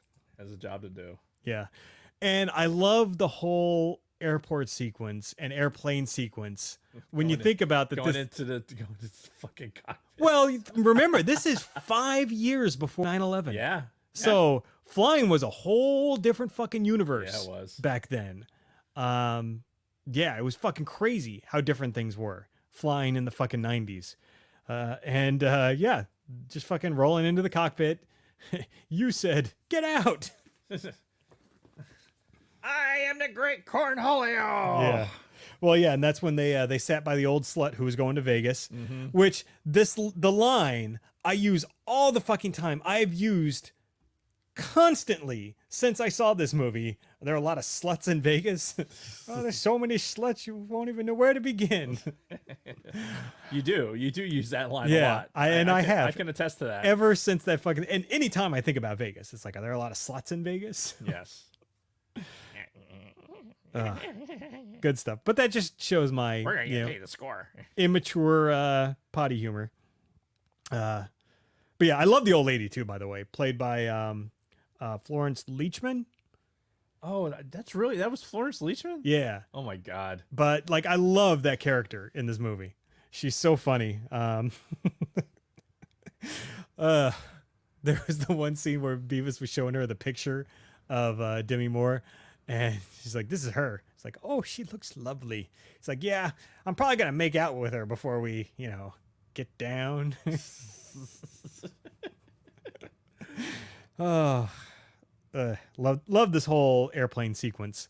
And then when they're taking off and Butthead takes off his seatbelt and like tries to get up, and I always wondered if that was legit, but after flying for as long as we did and having to be up fucking walking around and shit like during fucking takeoff climb, it's like yeah, if you're not fucking watching what you're doing, you could just You could roll right to the fucking back. Dude, have you ever been in the jet when it one of the carts came out? Oh yeah. Dude. Oh yeah. Talk about fucking unchecked fucking barrel of energy coming flying down the fucking aisle. Yeah, you're just watching the thing just whew. It's like, holy fuck. Yeah, we were I think I was in DV1 and it made it all the way down through the fucking crew rest area into DV1, and I was in I was in the outboard seat from the aisle, and I think it might have even been Benjamin that was sitting next to me. Somebody was sitting next to me managed to get their fucking leg out and kick it to knock it down before it made it all the way to the fucking back. Yeah. But holy shit, that thing was going. I mean, you figure you got like what 25 degrees of and nose up. At one point in the climb, that thing's gonna go like a bat out of hell. Yeah, it's fucking crazy. Yep. And then this, of course, is where we get our first introduction to the great Cornholio in this movie. Yes. Where she's feeding him fucking caffeine pills, and he gets in her purse and eats all her fucking candy. That's the Cornholio is the for this is just one of the go-to, Beavis voices, right? For me, because it's an easy one. Yeah. Right? Beavis in general is easy. I just kind of. It's real nasally. Yeah. I need some Flonase. Yeah. Right. Yeah. But then like I am the great Cornholio, and he's like pulling the shirt up, just, like got his arms up. Oh, and everybody was doing that back then too. Oh God, yeah. Like, dude, it was fucking. Oh God, it was the fucking best. yeah. I need TP for my bunghole. And of course, yeah, he's walking around the fucking plane, and you get the scene where he bursts into the cockpit. Like the pilots are just sitting there with their fucking legs kicked up, drinking coffee, and he bursts in, and they're like, ah! Sends the plane into a dive. That which never happens ever. They never get relaxed in the cockpit like that. Yeah, no, never. Never. But, again, nowadays, you can't just burst into the cockpit like that. No. It's fucking secured, but you said, get out. They land at the airport. I fucking love this scene too, where it's the limo driver, but he's got like the black sunglasses on, and he's holding up the sign, and they're like, maybe he's blind. And Butthead goes in front of him and just fucking moons him. And it's just like turns the screen of his ass, like right in the guy's face, and he's like, do you guys know where I can find these two? And of course it was for them, Beavis and Butthead. Yes. Yes. And then we get the next big musical sequence, which is the Red Hot Chili Peppers version of Love Roller Coaster, as they're like driving through Vegas, and you got this whole montage of people playing games in Vegas, and the typical stuff. Yeah. And of course, this is the second week in a row I've thought about Flea on this show. I know, which is right? Weird. Who'd have thought, right? Yeah. Indeed. But yeah, another real fun sequence. Of course, half of it was taken up by them staring at a statue of a lady with her boobs out. Right. So, and then trying to climb up on the statue. And but yeah, it was good. Boobs. You know what's funny? You would think Butthead would be the easier to do out of the two of them. Yeah. I don't do a good Butthead. Yeah, he's got a pitch to his voice that I could never quite get to. I just never Like the laugh is easy. The laugh is easy, but when he talks, I can't get the talking. Yeah, I've never been able to do it. Yeah. Because that's what I think about. Like honestly, with the whole thing, it's me trying to play it out in my head. It's like, all right, how would I voice this out? And maybe I should have just watched the movie, but that's just what I Did you not watch it again this time around? I watched most of it. Okay. Well, and that was Honestly, my attention span wandered through it, and we'll talk about that at the end about some of the parts and some of the funny bits. Okay. Well, so this is where they get to their hotel room. They meet up with Demi Moore. Again, mistakenly think that they're gonna We're gonna do her. And then she, of course, has the line where I'll pay you twice as much to do him. And like, you want us to do a guy? And then Beavis, I think, was the one that said, well, maybe if we just close our eyes and pretend he's a chick. And then Butthead backhands him. Yep. Oh, and of course, it was around this time, too, where we were introduced to Robert Stack's character, the ATF agent, and the fucking recurring joke with the cavity searches. And you would think it would get old for as many times as he said it, but to me, never got old. Nope. And it set up some great jokes later. But yeah. Well, and it made me think of Wayne's World, like cavity searches with Wayne's World. Yeah, that's right. With the cop, because it wasn't as many times. Like Beavis Butthead, like they go to the well with the fucking cavity searches. Yeah, like every time he was on screen, basically. Yes. Robert Stack's character. Whereas in Wayne's World, wasn't quite as many times, but right. It was definitely a part of the movie. Mm-hmm. Yeah. So Demi Moore puts them on the America Tour bus or whatever it was called, because she's got this fucking, I don't know, virus in a card. Whatever. Right. Yeah, that whole plot is kind of irrelevant. Yeah, who gives a shit, honestly. Yeah. The best part about that plot was when they showed the video of it being tested on Army recruits and showed them in the hospital. It's like the men who stare at goats. What's the name of that movie? There was a movie. It had George Clooney in it.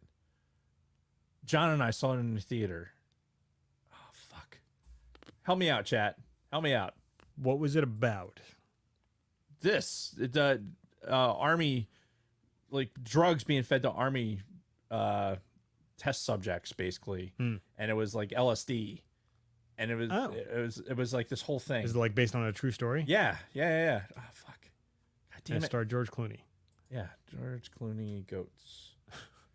Like goats is in the title? Yeah, goats is definitely in the title. Yeah, The Men Who Stare at Goats, 2009. Oh, fuck. I remember that. Yeah. Satirical dark comedy war film. It had Ewan McGregor in it. Was that like the Coen brothers or something? Directed by Grant Heslov, Yeah, maybe not. Ewan McGregor, Jeff Bridges, Kevin Spacey, Smokehouse Pictures, Tango. Plot. Here we go. Bob flies. Oh, Jesus Christ. One guy's name's Django. It's probably not an accident. This is not. Anyway. Anyway, testing things out on army recruits. Oh, you know what? This is so. I think. Yeah, here it is. Bob and Lynn are rescued at a camp run by PSA and private research friend and engaged in psychic and psychological experiments on a herd of goats and some captured locals. To Lynn's dismay, Larry runs into the firm and employs Django, who's now a depressed alcoholic. Bob learns the ways of New Earth Army. And they spike the base's food and water with LSD to free the goats and captured locals and attempt to remove the curse. And like blah, blah, blah, blah. So I don't think it was based on a true story. But yes, that loosely based. I know there was a thing with LSD and army recruits, and I think that's kind of where they got the idea for it. And when John and I went to see it, I think we were expecting a much different movie. Right. It was one of those, like when you're on alert down in DC, you know, and it was out. Got to do something. Yeah. Anyway. So yeah, they get put on this America tour bus, and this is sort of where the whole Beavis and Butthead Do America title comes into play, is when they're on this bus with all these old people, the old slut from the airplane. Yep. And they're just going across America, seeing a bunch of different things. Yeah, slut. Which, of course, it was great because as they're pulling up to the Hoover Dam, you know, they're like, oh, we're in Washington. We're going to score now. And the old lady's like, no, this is the Hoover Dam. And then they're like, no, we're in Washington. We're going to score. Oh, good stuff. We're gonna score. Which it was like really great for me too, because I just did all this last year, went to Vegas, did the Hoover Dam and all that. So it was kind of cool seeing all of this again. Oh my God. Who has, ironically, my father-in-law was watching Vegas Vacation yesterday. Oh yeah, same thing. It was on in the background. They do a Hoover Dam sequence in that too. And I know when we did a Vegas thing with the kids years ago, and we went in fucking July, and it was one of those melt your sneakers to the concrete, fucking hot. Like my daughter's Converses, like her Chucks were melting to the concrete. It was so fucking hot. Yeah, damn. Yeah, I mean it was nice in the dam, dam. Is this a goddamn? It's a damn god. That's a goddamn dam. Real quick too, more Beavis and Butthead trivia from Sean Badia 195.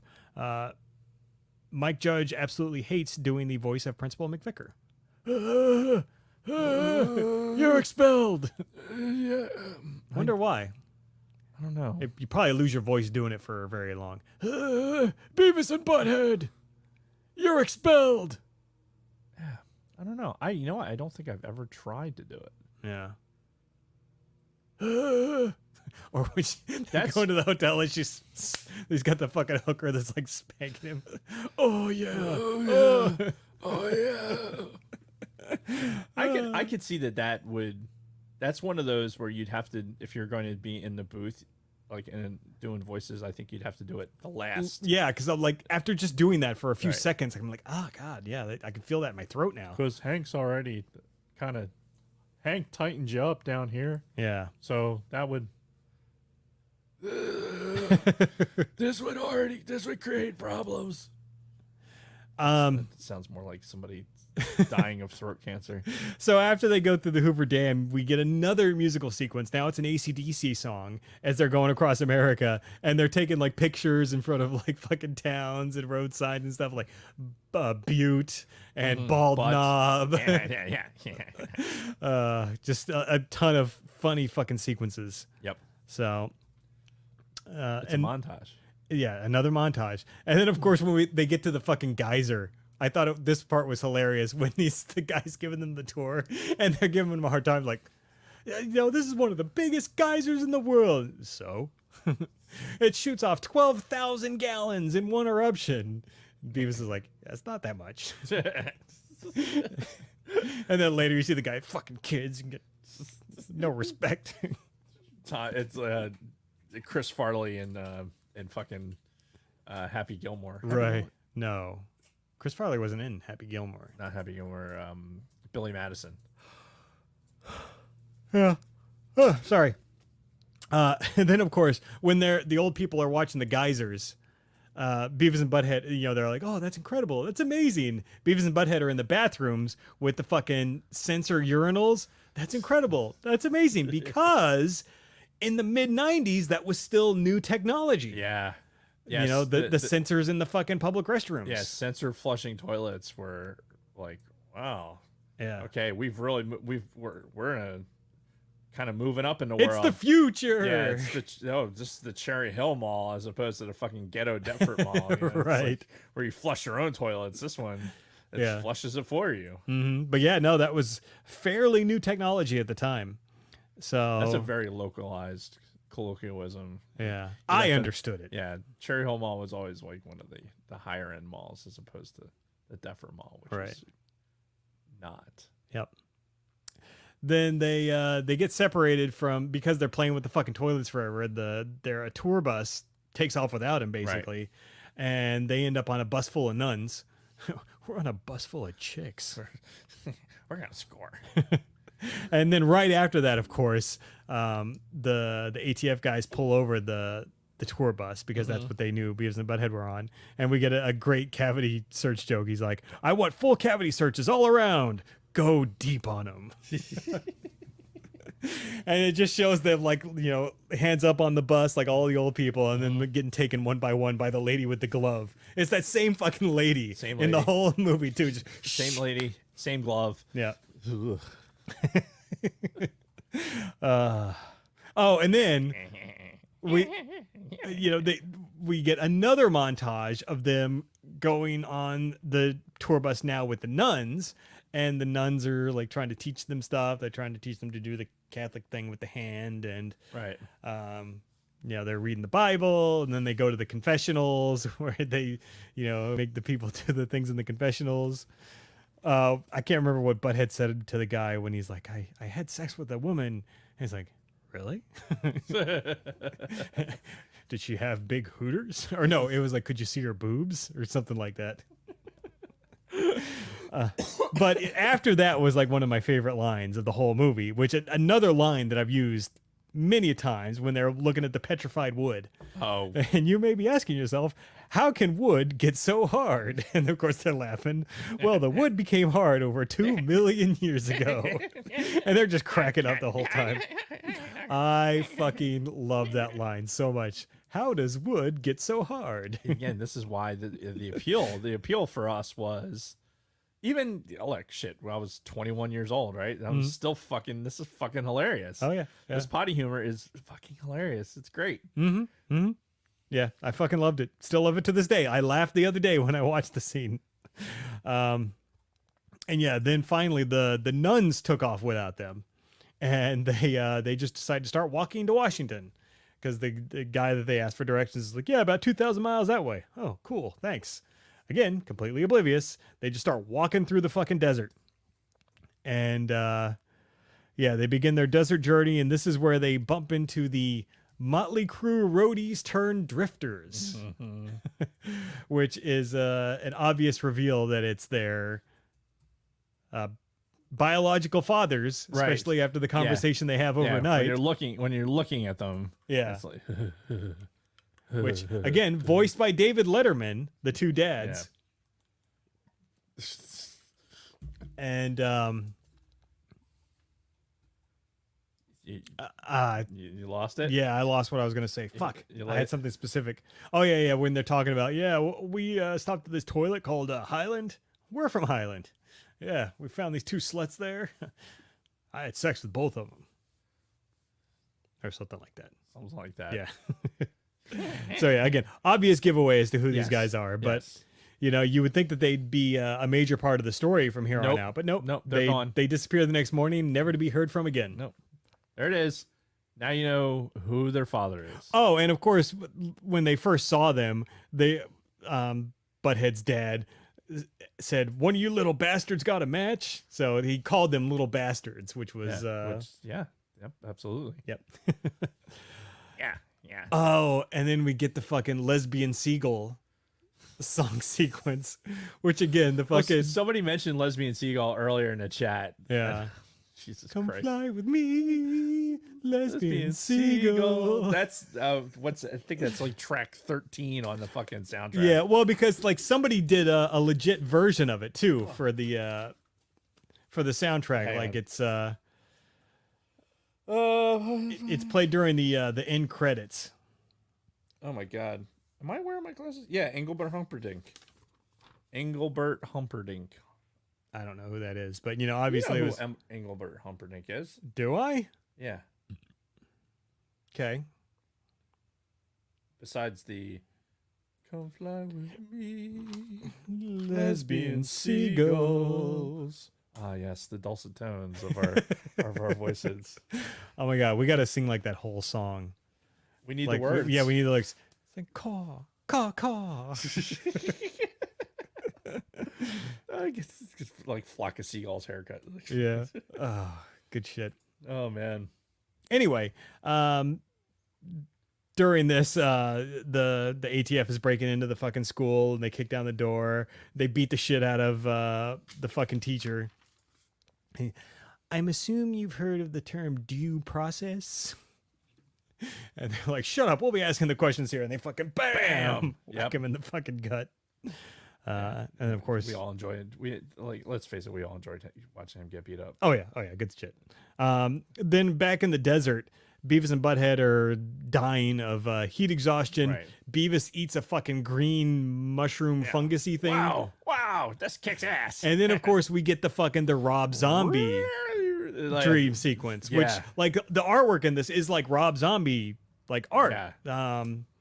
And of course it's one of his songs and it's fucking trippy as hell. But I remember watching this in the theater and thinking, holy fuck, because watching this on the big screen, this whole fucking crazy fucking shroom dream sequence with these guys. Yeah. With these guys. Was fucking wild. Yeah. Wild watching that on the screen. Watching the shit kind of melt into like this and melt into that. And it's just like, yeah, it's fucking. with this happening and it going, yeah, wow, that's cool. Fire! Yeah. Fire! It's like a music video. Yeah. Yeah, so that was fucking awesome. And then we get to the scene that I talked about earlier where Bruce Willis finds him, throws the water on him, and tells him to get in the trunk, and they just do. Yep. Yeah. And then, of course... I'm shotgun at him, right? Yeah. But I mean, regardless of the fact that they're like being kidnapped or whatever, they find a Jack, and all they can do is make Jack jokes. I'm jacking off. Jack. No. And he's like, what is he saying? Like, I'm going to blow you away. And then they have like some fucking comment about Score. Oh, yeah. No, and it was like, you got any last words? I got a couple. Butt munch. Boobs. Oh, good shit. Oh, and my God. Then we get an Ozzy Osbourne montage. Now it's of fucking Muddy driving with them in the trunk across country. So again, and throughout all of these sequences, you get like the fucking map of the U.S. and you see the line, driving across. Right, like you do. Yeah, as you do in like every movie. And eventually, as they're like playing with the fucking Jack in the bag, it opens up the trunk. They decide As they're driving. Yeah, as they're driving, blasting down the highway. And then you get the sequence of fucking Beavis turning into a tire. Yeah. Basically, like, Yeah. And then, of course, Mr. Anderson, what I wouldn't give to. what was It was like, what I wouldn't give to if I could get my hands on one of them right now. Something like that. fuck, I can't remember the line. Yeah. But then, like, Boom. Beavis, like, smacks his windshield. Massive, like, fucking 100-car pile up. Right. And then they stumble back on the old slut in the original bus tour. Ooh, Travis, Bob. Yeah. They just walk over there. Yep, and they just get right back on the bus. And Yeah. Maybe Just they keep could going. maybe they could take us to Washington. It's like this chick's a slut. Yeah. Oh God. They get to Washington. We get the return of Cornholio because and oh god, the whole White House sequence. Oh, yeah. It's just oh god. With Cornholio? Yes. Cornholio in the White House is some of my favorite shit ever. The best part for me was the Nixon painting. Right, where it's the painting of Nixon on the wall going like this, and Cornholio walks up and he's just staring, and it's going back and forth between the two. I am the great Cornholio. Yeah. I need teepee for my bunghole. Yeah, then eventually he makes his way into a group of like dignitaries. There's like a big UN meeting going on. Butthead wanders off, comes across Chelsea Clinton. Because again, 1996. Right. We were at the start of Bill Clinton's second term as president. Yep. Pre-Monica Lewinsky. That's true. Pre-scandal. Well, I think he was getting head from her at this point, Well, but this was probably. before the news broke. Probably. Amongst the rest of the world. Yeah. But yeah, and Chelsea Clinton notably had braces at the time. Right. So I notice you have braces. I have braces too. Yeah. And then throws them out the window. Yep. And then Butthead gets his cavity search because like they are immediately waiting for him at the bottom of the fucking the window in the White House. They roll him up, cavity search, and you get this scene afterwards where she walks out and he's like, did I just score? Yeah. Like not 100% sure what just happened. And meanwhile, fucking Beavis. Oh yeah, he's fucking tripping, like going everywhere until he like eventually just walks away and sees fucking Anderson's camper. And then you get a great scene where he's like looking down at the picture of fucking Demi Moore, looking up at the camper, looking down, looking up. Yeah. Oh god, so fucking good. Yeah, that he goes in. So good. And of course, this whole time, Anderson has been planning this cross country tour his whole life. And he's getting wrapped up by the fucking FBI. Yeah, multiple times. I'm a veteran of 2 foreign wars. Finally gets to the White House and he's, making all these comments like, I don't care what we've been through. This is still the greatest country in the world. And then he had the one comment. He was like, oh, I could stay in here all day. Sir, you have to leave. It's like, now what in the hell? Oh, what the hell? And then they make him leave the White House, like begrudgingly. They got to like force him out of the fucking White House. He's all pissed off. He's like, I'm going to go see my congressman right now. And then, of course, the camper is fucking rocking in the back. He goes in and, put your damn pants back on. I am the great Cornholio. Well, when he goes in there, he's like, oh, and you hear Beavis go, hey, how's it going? Hey, how's it going? Oh, fuck. I can't remember the rest of the lines. It was like, put your damn pants back on. Nobody wants to see that. Oh, fuck. Yeah. And he's like, now I gotta straighten up in here. Something like that. I don't remember. All right. So Sean Badia, 195, who is a Beavis Butthead super fan, by the way. Yeah, very active in the chat today. In the UK, has the script, and I think I'm going to search for a script. Okay. Because it would be worth it just to find Anderson's lines in there. Okay, while you're looking for that, after he kicks Beavis out, he gets surrounded by the fucking cops. And, they're basically giving him the count of 3 before they blow his fucking head off. Anderson comes back out with the fucking pants that has the virus chip sewed into it. And they tackle him. Butthead grabs the fucking chip, hands it, here you go. And now all of a sudden Beavis and Butthead are heroes. And it was all Anderson the whole time. They find the picture of fucking Demi Moore in his trailer. How do you explain this? So now they take Anderson and his wife off. throw him into the same fucking cop car with Demi Moore and Bruce Willis, and the plot's over. What? You can run, but you cannot hide from the almighty bunghole. Aribigo, I am the great Cornholio. I have no bunghole. Where I come from, there is no teepee. That's fucking. Oh my god, there's some good shit in this thing, man. Oh. Here we go. What the hell? Wait here a minute, and then.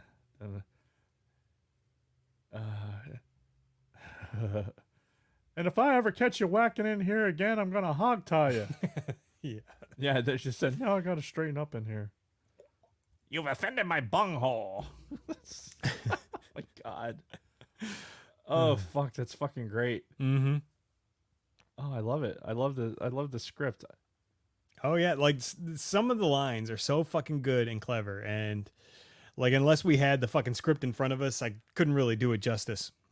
Bill Clinton gives them an award at the end, and the last scene, they're walking back through their hometown after they get flown back in, and they find their fucking TV on the side of the road, basically by that Motel 6, where the two guys, ended up dropping it because it's worthless. So they grab their TV and they literally walk off into sunset. Into the sunset with their fucking TV.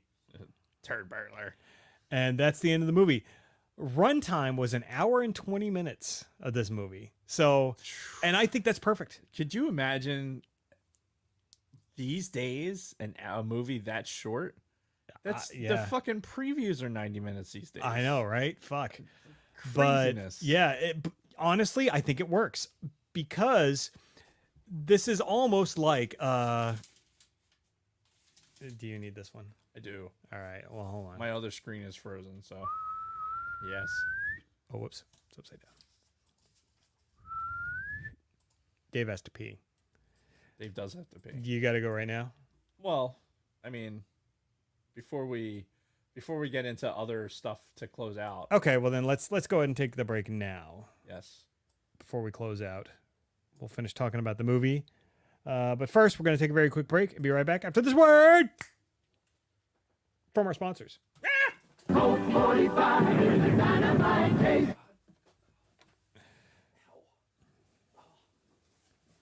What? Sean Badius says that Bruce Willis and Demi Moore had no idea they were both in the movie when they recorded it. Bullshit. How do you not know? How do you not go home at night and be like, oh, well, I went to work today. I was working on the Beavis and Butthead movie. Oh, hey, me too. Unless they were told to keep it a secret. But no, because even in the trailers and the TV spots, it was their voices. You knew it was them. Unless it was just some big gag that the production crew was trying to play on both of them. I don't know. I'm not sure how much I buy that, Sean, honestly. Yeah, their marriage obviously wasn't the strongest, but yeah. Yeah, no, I understand it's not done in the same room, but at the same time, if you're married to somebody and you're both in Hollywood, you'd think that you would mention, oh yeah, I got hired for the Beavis and Butthead movie. So that's where, our next couple of paychecks is going to come from. And then it'd be like, oh, fun fact, so was I. Yeah. You would think that... No? Here's why. Because you're thinking about a traditional, fucking, hey, you come home from work and you and your wife share the same bed all the time and live in the same house. Yeah. They had their own careers. They didn't, matrimony. They're, their relationship, they had their own things. So you're assuming that they were all together at the same time. Demi Moore could have recorded this while they were doing something else and Bruce Willis was doing another project. And they recorded it at the same time. That would make sense. Yeah. You hear stories like that all the time. That these couples, these Hollywood couples, hardly ever spend time together doing shit. Yeah, or even more than that, just actors and actresses just doing double duty at certain points in their career. He's a dude. Well, no, one of the classic stories is Michael J. Fox when he did Back to the Future. he was doing Family Ties at the same time. He'd do fucking Family Ties and then immediately go do Back to the Future and sleep for like half an hour and then go back to fucking Family Ties. So that's why in a lot of those scenes, especially in Back to the Future, he looks like he's fucking just run down because he is. Because he's been working like nonstop for weeks. So my brain tried to start the Family Ties song, and it went. Show me that smile. No, wait, wrong one. No, it went to Cheers. Like making Right. your way in the world today takes everything. What was the Family Ties song? I'm trying to. Yeah, I went right to Growing Pains. Show me that smile. Show me that smile. Which I love Growing Pains. I'm sorry, but that was far better than Family Ties. Fuck, what was the name of the Family Ties song? Somebody help us out. Without Love. That doesn't do anything. My endless love. No, it wasn't that. I don't know. If they come up with it, maybe J-Lo will sing it. So Oh, thank you. So Kelly, what would we do, baby, without love? Sha-da-da-da. Yeah. There See, you get the that's how you had to There you describe go. it. You can't just go without love. It's like, what the fuck does that mean? But then she's like, what will we do, baby? See, now. That whole genre of shows. I mean, the music was a huge part of it. Like Oh, yeah. the intro music. Hell yeah. Even when you got up to like later years with like the TGI Friday stuff with like Right. fucking the Urkel show Right. and Right. the, yeah, Right. all of those. Right. So my StreamYard is locked up. Okay. So you're gonna have to initiate the video. Oh, shit. Okay. Do you know how to do that? Yes. Okay. Brand. No. Yes. Yes. Yes. Countdown. I'm just going to do the countdown. Are you ready? Yep.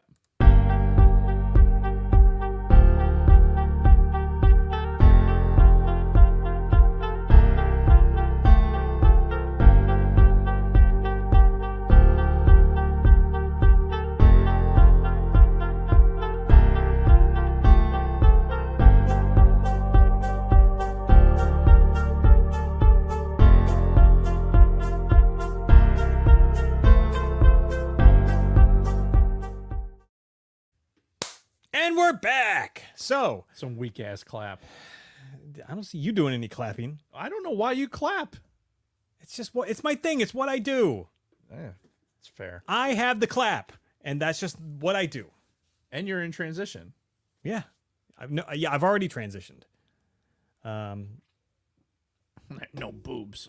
No, where's your boobs?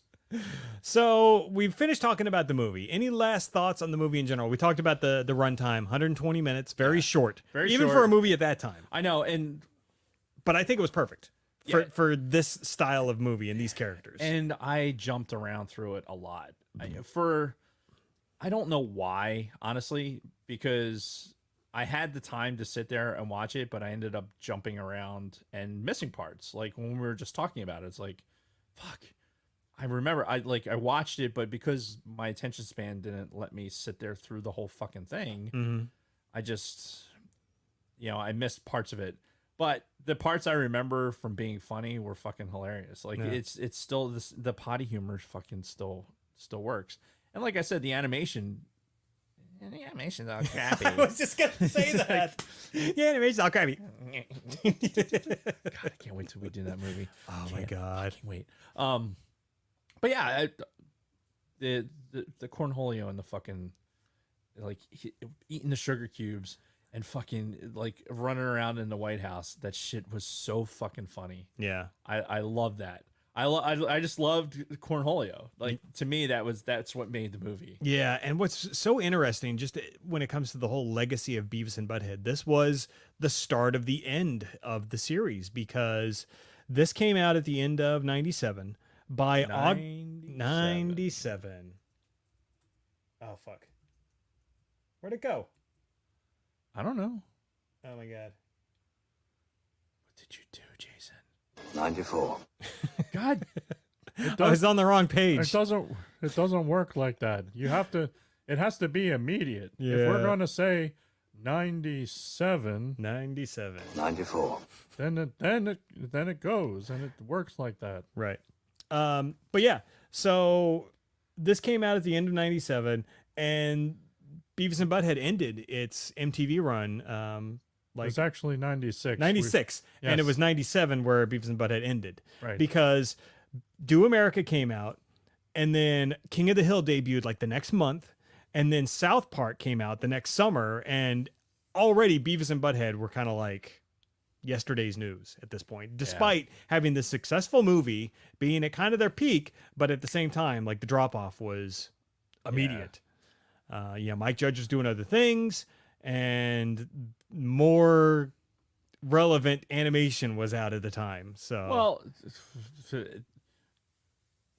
Beavis and Butthead from a show, like there's shows were coming out that were shows, not just not just a random assortment of right, because music videos and analysis. Yeah, because a 30-minute episode of Beavis and Butthead was actually like 2 10-minute stories, 2 different 10-minute episodes with like the music video shit mixed in. So so it did not follow a traditional TV show formula. And yeah, it just this movie kind of signaled the end of that original run. Did you know that they had a run of new shows on Comedy Central back in like 2011? I saw something in Wikipedia that had mentioned that. Yeah. Yeah, I've had zero visibility on it. Yeah, same. In 2011. And I did some research. I couldn't find those anywhere. They're not on Paramount Plus that I could find. So no idea what those are like. But apparently it was new episodes of Beavis and Butthead, and they were like mocking music videos of the time of 2010, 2011 time frame. That would be cool. Yeah. Let's do it. Yeah. Come on. But I think, let's find it. I don't Find know. Yeah. Find it. I mean, I'm sure there's ways to pirate it, but That's illegal, Jason. but I'd be really curious to see like what that was like.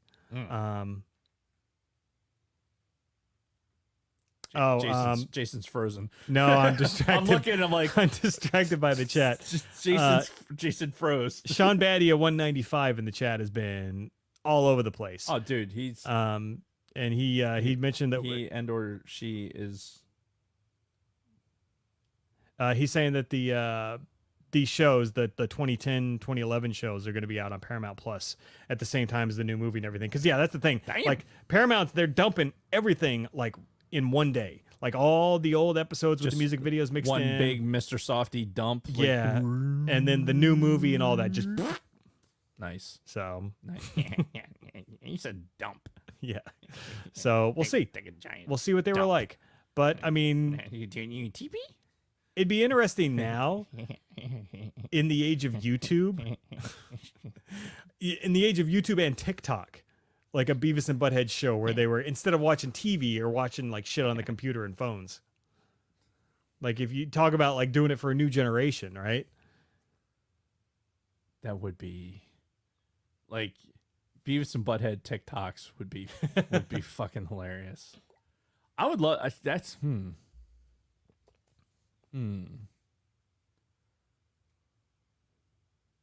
interesting. Yeah. I don't know I don't know how you'd be able to pull it off.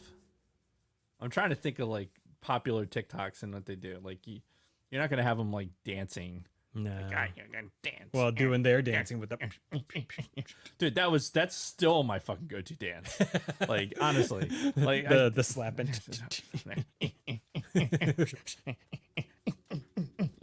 probably can't see what I'm doing like on the YouTube right now. Just Probably like, for the best. Just look like my head's bobbing up and down. It's bobbing. Yeah. Slap it around. Yeah. And one more time, Sean in the chat said that the videos from the new series were kind of a mixed bag, but the episodes themselves felt like it had never left. So that's good. And I would imagine the videos being kind of a mixed bag just because of how different music has changed from, the mid-90s to even 2010, 2011 time frame. Wearing AC/DC and Metallica shirts and Watching Taylor Swift. So She doesn't get along with boys, does she? no. Shocked she's not a lesbian at this point. the first step was discovering girls like vampires and werewolves goes to Twilight. Grizzly. Bite Yeah. them. Okay, now Dave kind of just mumbled it, but for the listening audience, Sean said that the first episode was them discovering girls that like vampires and werewolves because of Twilight, and getting a homeless guy to bite them because they think he's a werewolf. It's that, And I can see it. That makes yeah, sense. Yeah, absolutely. So yeah, we may have to look into that when all that stuff drops, and maybe when all that drops, we're going to take a look at the new Beavis and Butthead movie. Yep, and we're supposed to talk about that next month in July. Our first episode in July with Crazy Gold Medallions. Yep.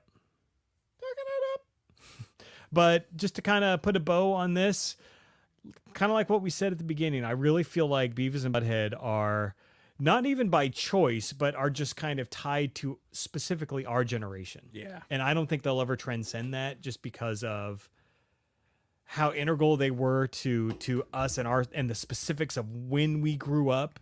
And I don't know. I don't think it translates well to any other generation. So for better or worse, they are ours. You know, unlike Star Wars that I wish was just ours and nobody else would fuck with, but Beavis and Butthead are ours whether we want them or not. And but I was entertained. I was entertained by Beavis and Butthead Do America, even rewatching it over the weekend, and I'd recommend anybody watch it. If you've got Paramount Plus already, you might as well. If you've got an hour to kill. I honestly, it's one of those for nostalgia purposes, right? And to get your juices flowing for potentially the next thing to come out with Paramount Plus. Mm-hmm. And it's it's potty humor. It's just funny. It's not meant to be serious. At some point, you just have to, like Siskel and Ebert, you just have to look at it and go like, you know what? It's fucking ridiculous and it's supposed to be. Yeah. Mission accomplished. Yeah, and it's not trying to be something that it's not. It did what it set out to do, and there you go. So, that being said, what do we do now? I don't know. Probably got some Red 5 stuff to talk about, right? We do. Next week, if we didn't mention it before, we're doing Office Space. Oh, we are. We are doing Office Space. Which I don't know if that's on Paramount Plus. It's got to be on some streaming service. I have Office Space on everything. I legitimately... Yeah, but I'm pretty sure it's on one of the big streaming services, be it either Netflix, Amazon Prime, one of those. It's on there. So it won't be hard to find. So I put it out there to the listening audience that if you haven't watched Office Space for some reason, you should do it. Yeah. Before we do the episode, because you're missing out. It really, we're gonna need you to go ahead and watch Office Space before next week. Mm-hmm. Because we're gonna gush all over it. And that would be great. That would be great. Yeah, that's definitely all flair. One last gee whiz from Sean in the chat. The cast of Office Space are all in the new Beavis and Butthead movie. That makes sense. All the Mike Judge people. Mm-hmm. Fucking awesome. Yeah. All right. Is it 37 pieces of flair? Yeah.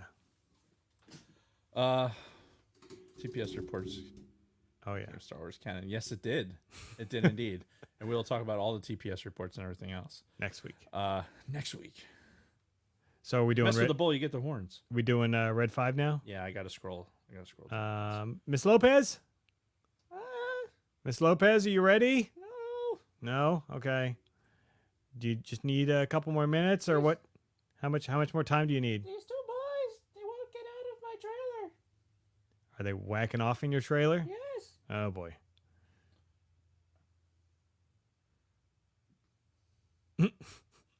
What was that look? I'm trying to read. While you're looking for that, Kristen did want me to let the people know that our wives are pretty proud of the fact that they're going to see New Kids on the Block in concert. They're next week, I think, right? Crazy excited.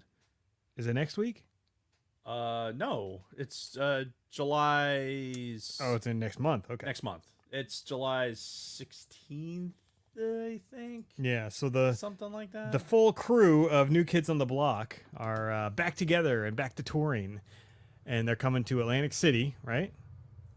No, we're actually.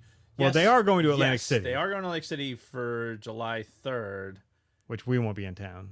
We will not. And then, yeah, they'll be in Newark on like the 16th or whatever. The So, 16th. 94.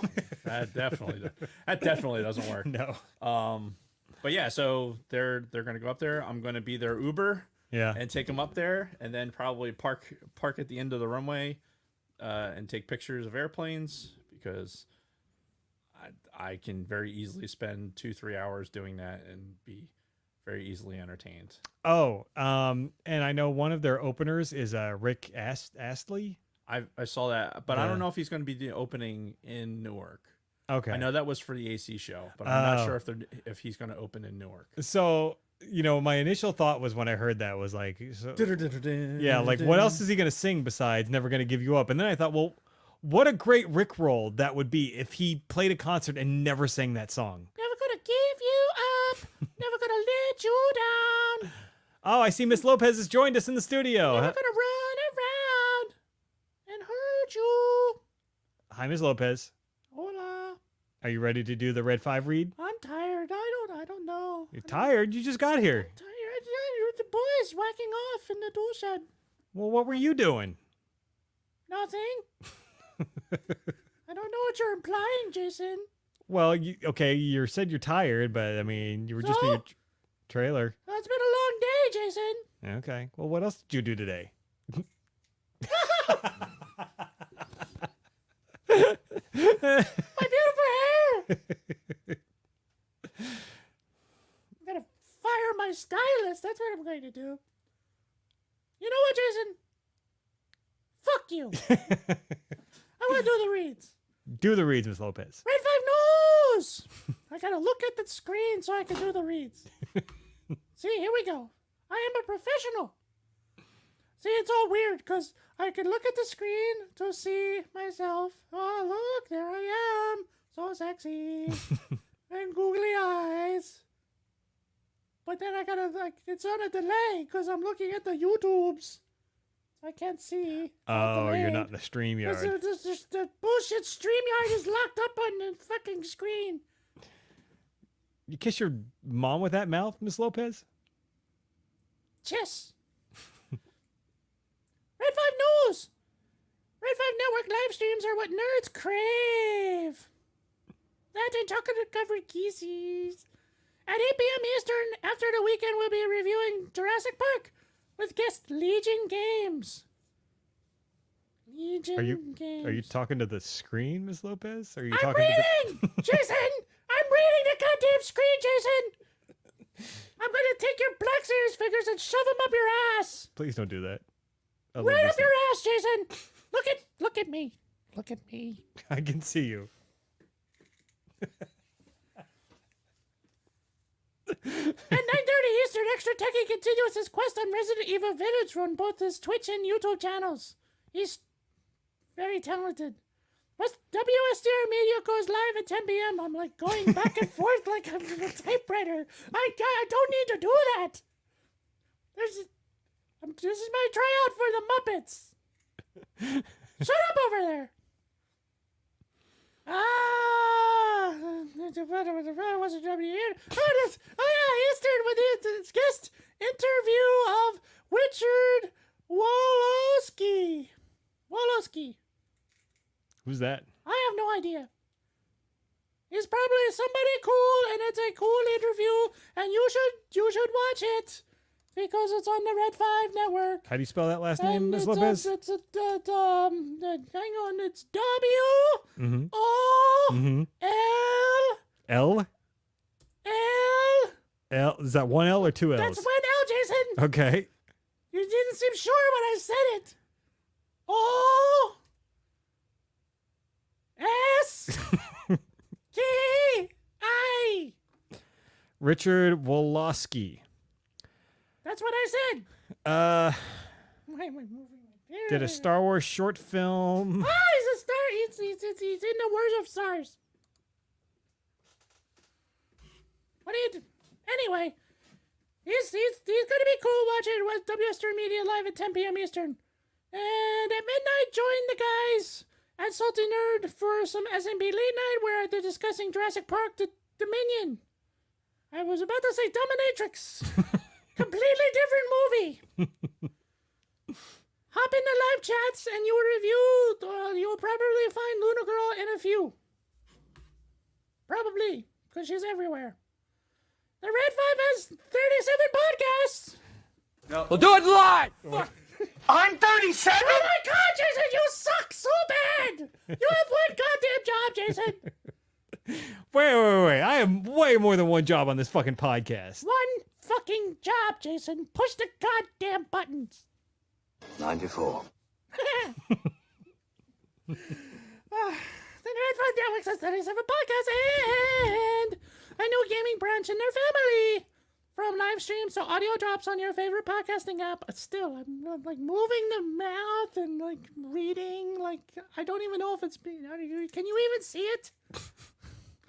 Anyway, podcasting app, pre-recorded YouTube episodes and shorts, and all video games. There's a separate personality.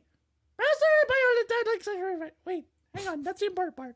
Browse through bio.link/red5. That's bio.link/red5. Check out the daily promos or shoot Luna Girl a DM on any of our socials. She can suggest something you absolutely love that's perfect for you.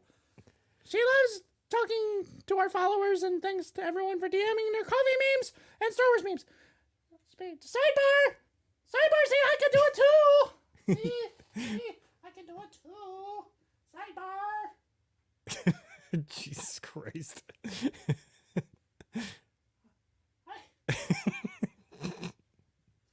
I'm so beautiful! Look at me! Oh, chocolate-covered kisses. Oh, anyway. What was I gonna say?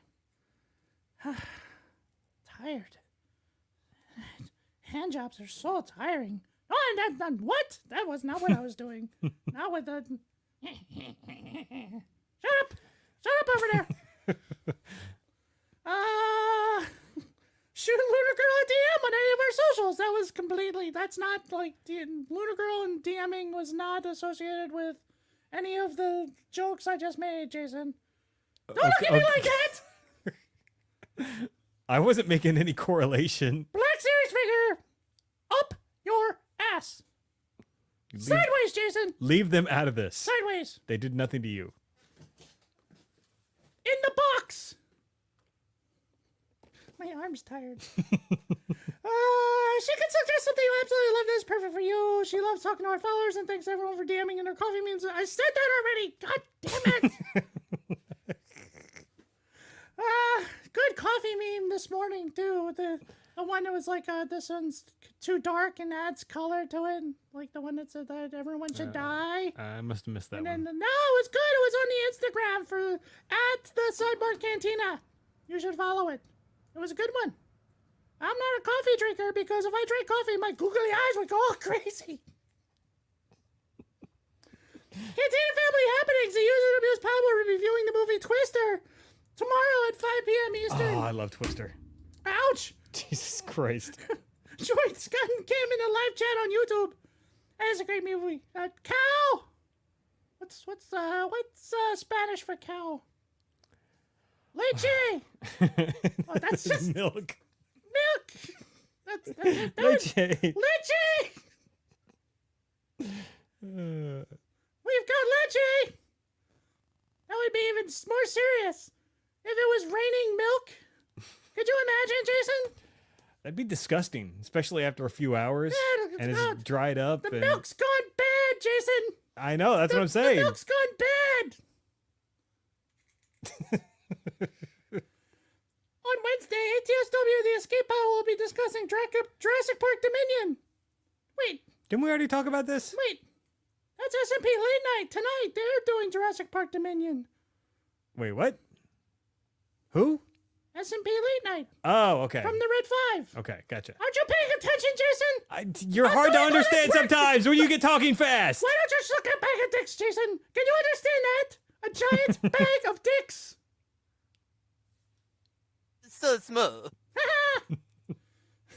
On Wednesday, the Escape Pod will be discussing Jurassic Park Dominion, which I'm interested in looking at that. The Jurassic Park, the new one. I've never actually seen any of the new Jurassic World movies. I saw the first 3 Jurassic Parks, but I've never seen the Jurassic Worlds. It's got that Chris Pratt. and that other. Oh, what's her name? Ron Howard's daughter. Yeah, that broad. Say broad. J-Lo can't say broad. That's not one of her words. Bryce Dallas Howard. Yeah, that's her. Yeah. That broad. Anyway.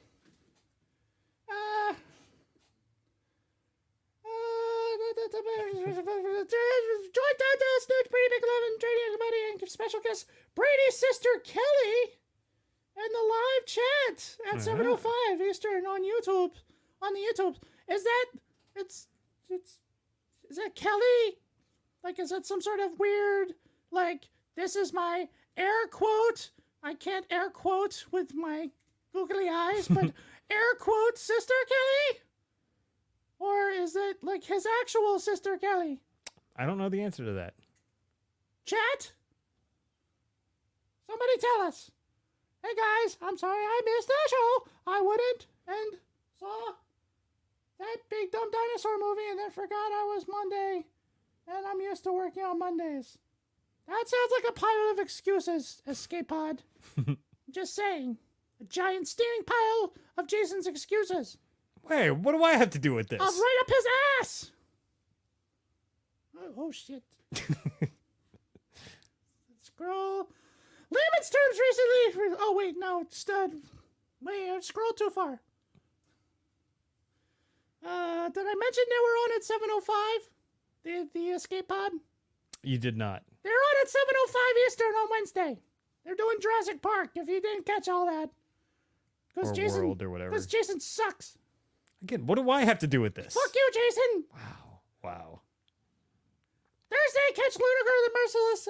I don't know how I can read when I'm looking at the camera and not at the screen. I'm good like that. I memorized my lines.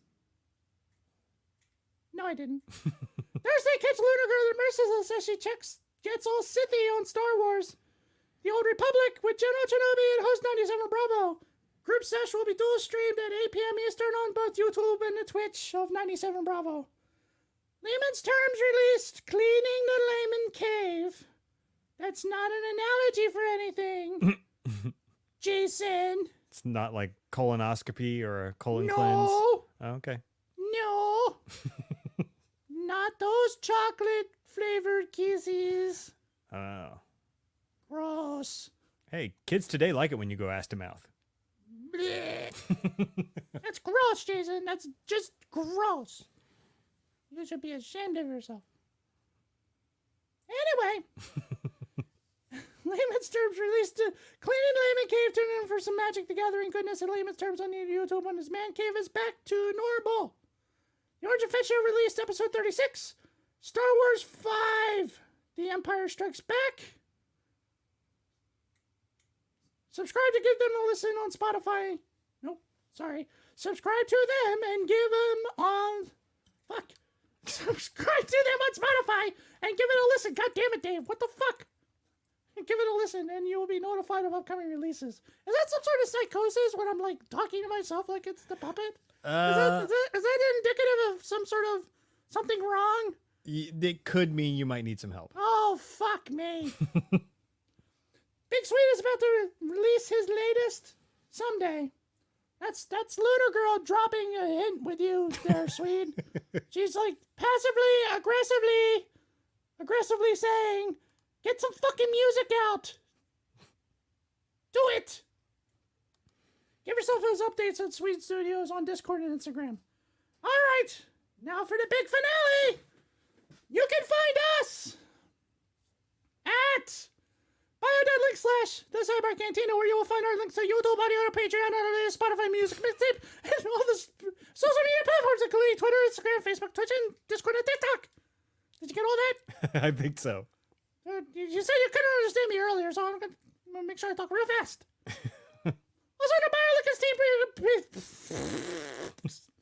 Also, in our BioLink is our T-Bone merch shop.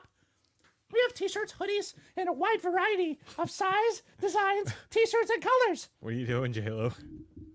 There are Sidebar Cantina face masks, tote bags, phone cases, exclusive stickers, and pins. Just about anything you can imagine. Please tag us with your merch so Lunar Girl can share it on the socials. Miss Lopez, I think you're a little too close. Reviews! Are there reviews, Jason? Probably not, Get but on I'll your fucking machine and check. check for reviews. Stretched the cord too far, and now I can't get back over here. I hope my screaming wasn't for nothing. No new reviews. No reviews. Sad face. Please give us a 5-star review on your favorite podcasting app or our Facebook page.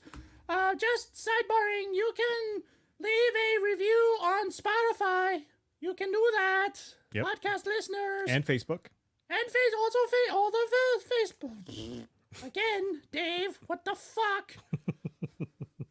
You can leave us a 5-star review on Facebook and Spotify and the fucking iTunes and just fucking do it already. This is turning into an Adam Sandler bit.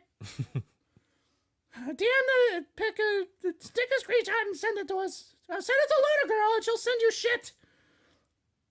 I, Jennifer Lopez, will read your review word for word on our next episode. Or whoever you want to read it. Could be Beavis, could be Jason. Boring. Plus, Wow. Lunar Girl will send you swag. She has not thrown any swag at anyone in a long time. She's all whiny and sad.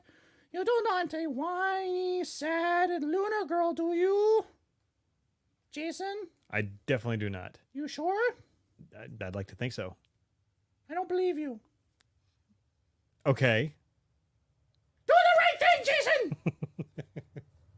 That's it. I'm done. I'm tired. I'm going back to my trailer to give handjobs. All right. What? What? Bye-bye. All right. Thank you, Ms. Lopez. Whew. All right. Well, that's that. Fucking arm's tired. Well, I think Kristen has some dessert for you, so Oh, that'll help. maybe that'll help ease some of the pain. But yeah, that's all for the show, guys. Thank you very much. Thank you very much for joining us today. Thank you very much for joining us today.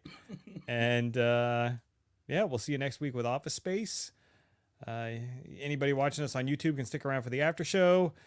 For all The mukbanging yeah, of the Dave one eating yeah, dessert. the one-way mukbang. That sounds way worse. I'll just be touching my Black Series toys during that. Again, But phrasing. I know. All right. See you guys next week. And until next time, and Dave and everybody else, yeah, go fuck yourself. Yeah. Okay, what now? What do I click? Beavis and Butthead. And on cue. I completely forgot we had this stuff. I'm not. So You get your choice: mocha chip or mint cookies and cream.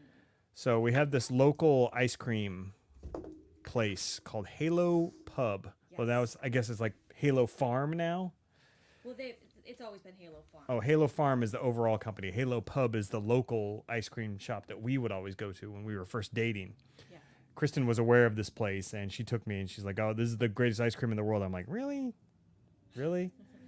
And I had it, and yeah, it was the best. In the And middle of winter. yeah, we would go in the middle of winter. We went a lot, especially back when we were dating. A little bit after Rob was born, but then kind of like stopped going when our kids, when we had all three of the kids and they were all younger. For years, like I hadn't been in well over 10 years. And then we were in the area like a month ago maybe. And I'm like, Halo Pub is not that far down the road. And we're like, fuck it, let's go. And we went, and it was glorious. The place hasn't fucking changed since like the mid 90s, by the way. The inside is completely the same. If it ain't broke. Yeah. So I've got bad news. Uh-oh. You're lactose intolerant. It will fuck me badly. Aw, that's okay. And I'm sure it's probably so delicious, and It is. I would thoroughly enjoy it, but it will not agree with me Okay. almost immediately. Do you want to take it home and eat it at a better time? And No. unfortunately there's not going to be a better time. Okay. So I'll eat it. have the boys eat it or you eat it. Okay. That would be, yeah. I'm sorry. I can eat I it. appreciate it though, I You're can eat it backed up between like 11. You're scared of it, like. because I want to eat it. Yes, Jason's going to play with his dolls in front of me. Did you see anything? No, sir. I didn't say you playing with your dolls again. Oh man, I can't believe how much that hurt my shoulder holding her up like that. God damn. The wig is heavy. Is it? All right, I have to go. I have to go to Walmart. What for? I just got a text that my order for 2 p.m. is ready to pick up. Oh, well, fuck. well, that's At least convenient. it's on time. Dinner. Yeah. All right, here he is. Oh, no, Fucking- you poop too much. Or maybe you're lactose intolerant. No, I poop too much. Just feel it. Just touch it. Just touch it. Just wrap your hand around it and just touch it. Fucking glorious. Oh, we need to figure out, or I need to figure out which of these are yours, because I know I'm pretty sure both Mandalorians are yours, right? The one that's loose and the one that's in the carbonized package. Yeah. The loose Boba Fett and the packaged Boba Fett, are those yours also, or is one yours? I don't. The loose one's definitely mine. Okay, I'm pretty sure the packaged one's mine too. okay, because I'm going balls deep here, so I want to keep them straight, and I need to know which ones that I need to acquire myself. Because like that Boba, by the way, that's like a first edition. They're like $40 now. Are they really? Yeah, so I need to acquire one for myself. Well, when you acquire one for yourself, then just give me Yours mine back? back. Yeah. and then I'll just return it to its place in collection at home. Yeah. You know what's funny? I'm probably I'm throttling back on Pops a little bit, just because there's really nothing out right now that I really want. Right. Because I'm sure there's stuff that's out there that'll really catch my fancy Mm-hmm. and I might want, but from a collector standpoint, I'm really kind of at a point right now where I don't want anymore. You don't want any more? As I sit here right now, there's not something that I'm like dying to get. Okay. Right. But there's some Lego sets that I'm really trying to put together. So I might be putting bandwidth towards Legos. Okay. So we'll see what happens with that. I'm trying to do a build right now of, I think I talked about it before. I bought plans for one of those, kind of the aftermarket Lego build. Mm-hmm. And it's a TIE fighter, and it's so fucking slick. It looks like a movie realistic TIE fighter, but it's out of Legos. Yeah. And it's it's all regular parts. It's not any modified parts or anything. Mm-hmm. So what I've been doing is I've been going to which site?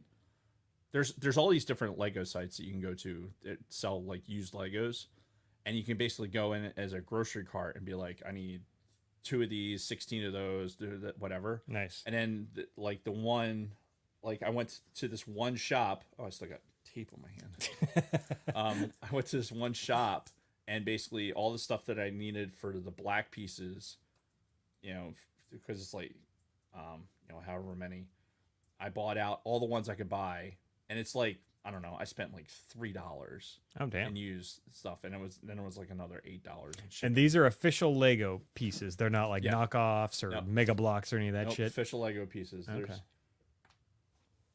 I'd have to look at the site. There's a couple of different ones, and they basically aggregate. Like, you can go on these sites and they'll basically search and go through all of these different vendors and say, okay, these are all the people that have these Lego pieces. And I know what I'm doing is I'm going to, like, okay, here's a vendor like in Colorado, let's say, so I'll go to one vendor and try and get everything I can from the one guy. Yeah. And do that at one shot. Because you could go, in theory, you could click through and get everything you need, and it'll come from all different places. Sure. Like there's a lot of them in the UK. I know, it's like a marketplace basically. Yeah. For and I know Sean, I think, is from the UK. A lot of Lego, a lot of people with Legos in the UK that have them up on that marketplace. So you're paying a little bit extra for the shipping, obviously, because they're having that come overseas. But so I'm just trying to, like, all right, I'll find one vendor, I'll spend $10, acquire a pile, keep it off to the side, and then when I have all the pieces, then I'll go ahead and do the build. Yeah. And then, we'll see how it goes, see how much it actually costs me to do one of these builds by just getting used Legos. Well, it's funny because where I thought you were going with this was like each piece you find that you need for this build, you're going to buy like 10 of them. And then buy 10 of every fucking piece that you need, and then build 10 fucking TIE fighters. You know, like, woo. That would be amazing, but no, I'm not going to do that. Because we already, let's face it, the amount of Star Wars stuff we have that we could put in this room. Like there's more. Like I have boxes and boxes of Star Wars shit in the garage, and I mean, shit we've had to put away. And the Falcons put away. Like already, I'm like, where am I gonna put these Black Series figures? Because like my Black Series section is already full. Yeah, we got pops everywhere. So now I'm gonna have to start taking off some of the extra shit off the side over there. Oh, by the way, the 4-pack, I'm just gonna grab it so the people that are still in can see.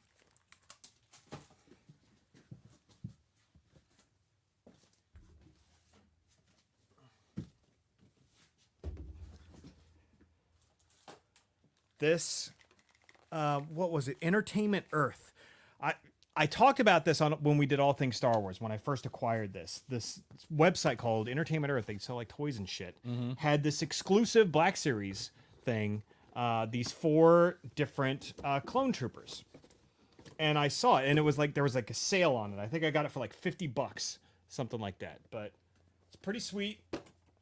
Yeah, we had it on display, like spread out like that. Yeah, like 4 different clone troopers. It was the final phase clone troopers, and they all had different colors from the different like squads that they're in. Right. Bought this again, like $50 at the time. You go on eBay now, like loose versions of these. I saw eBay sales ending at like a $150.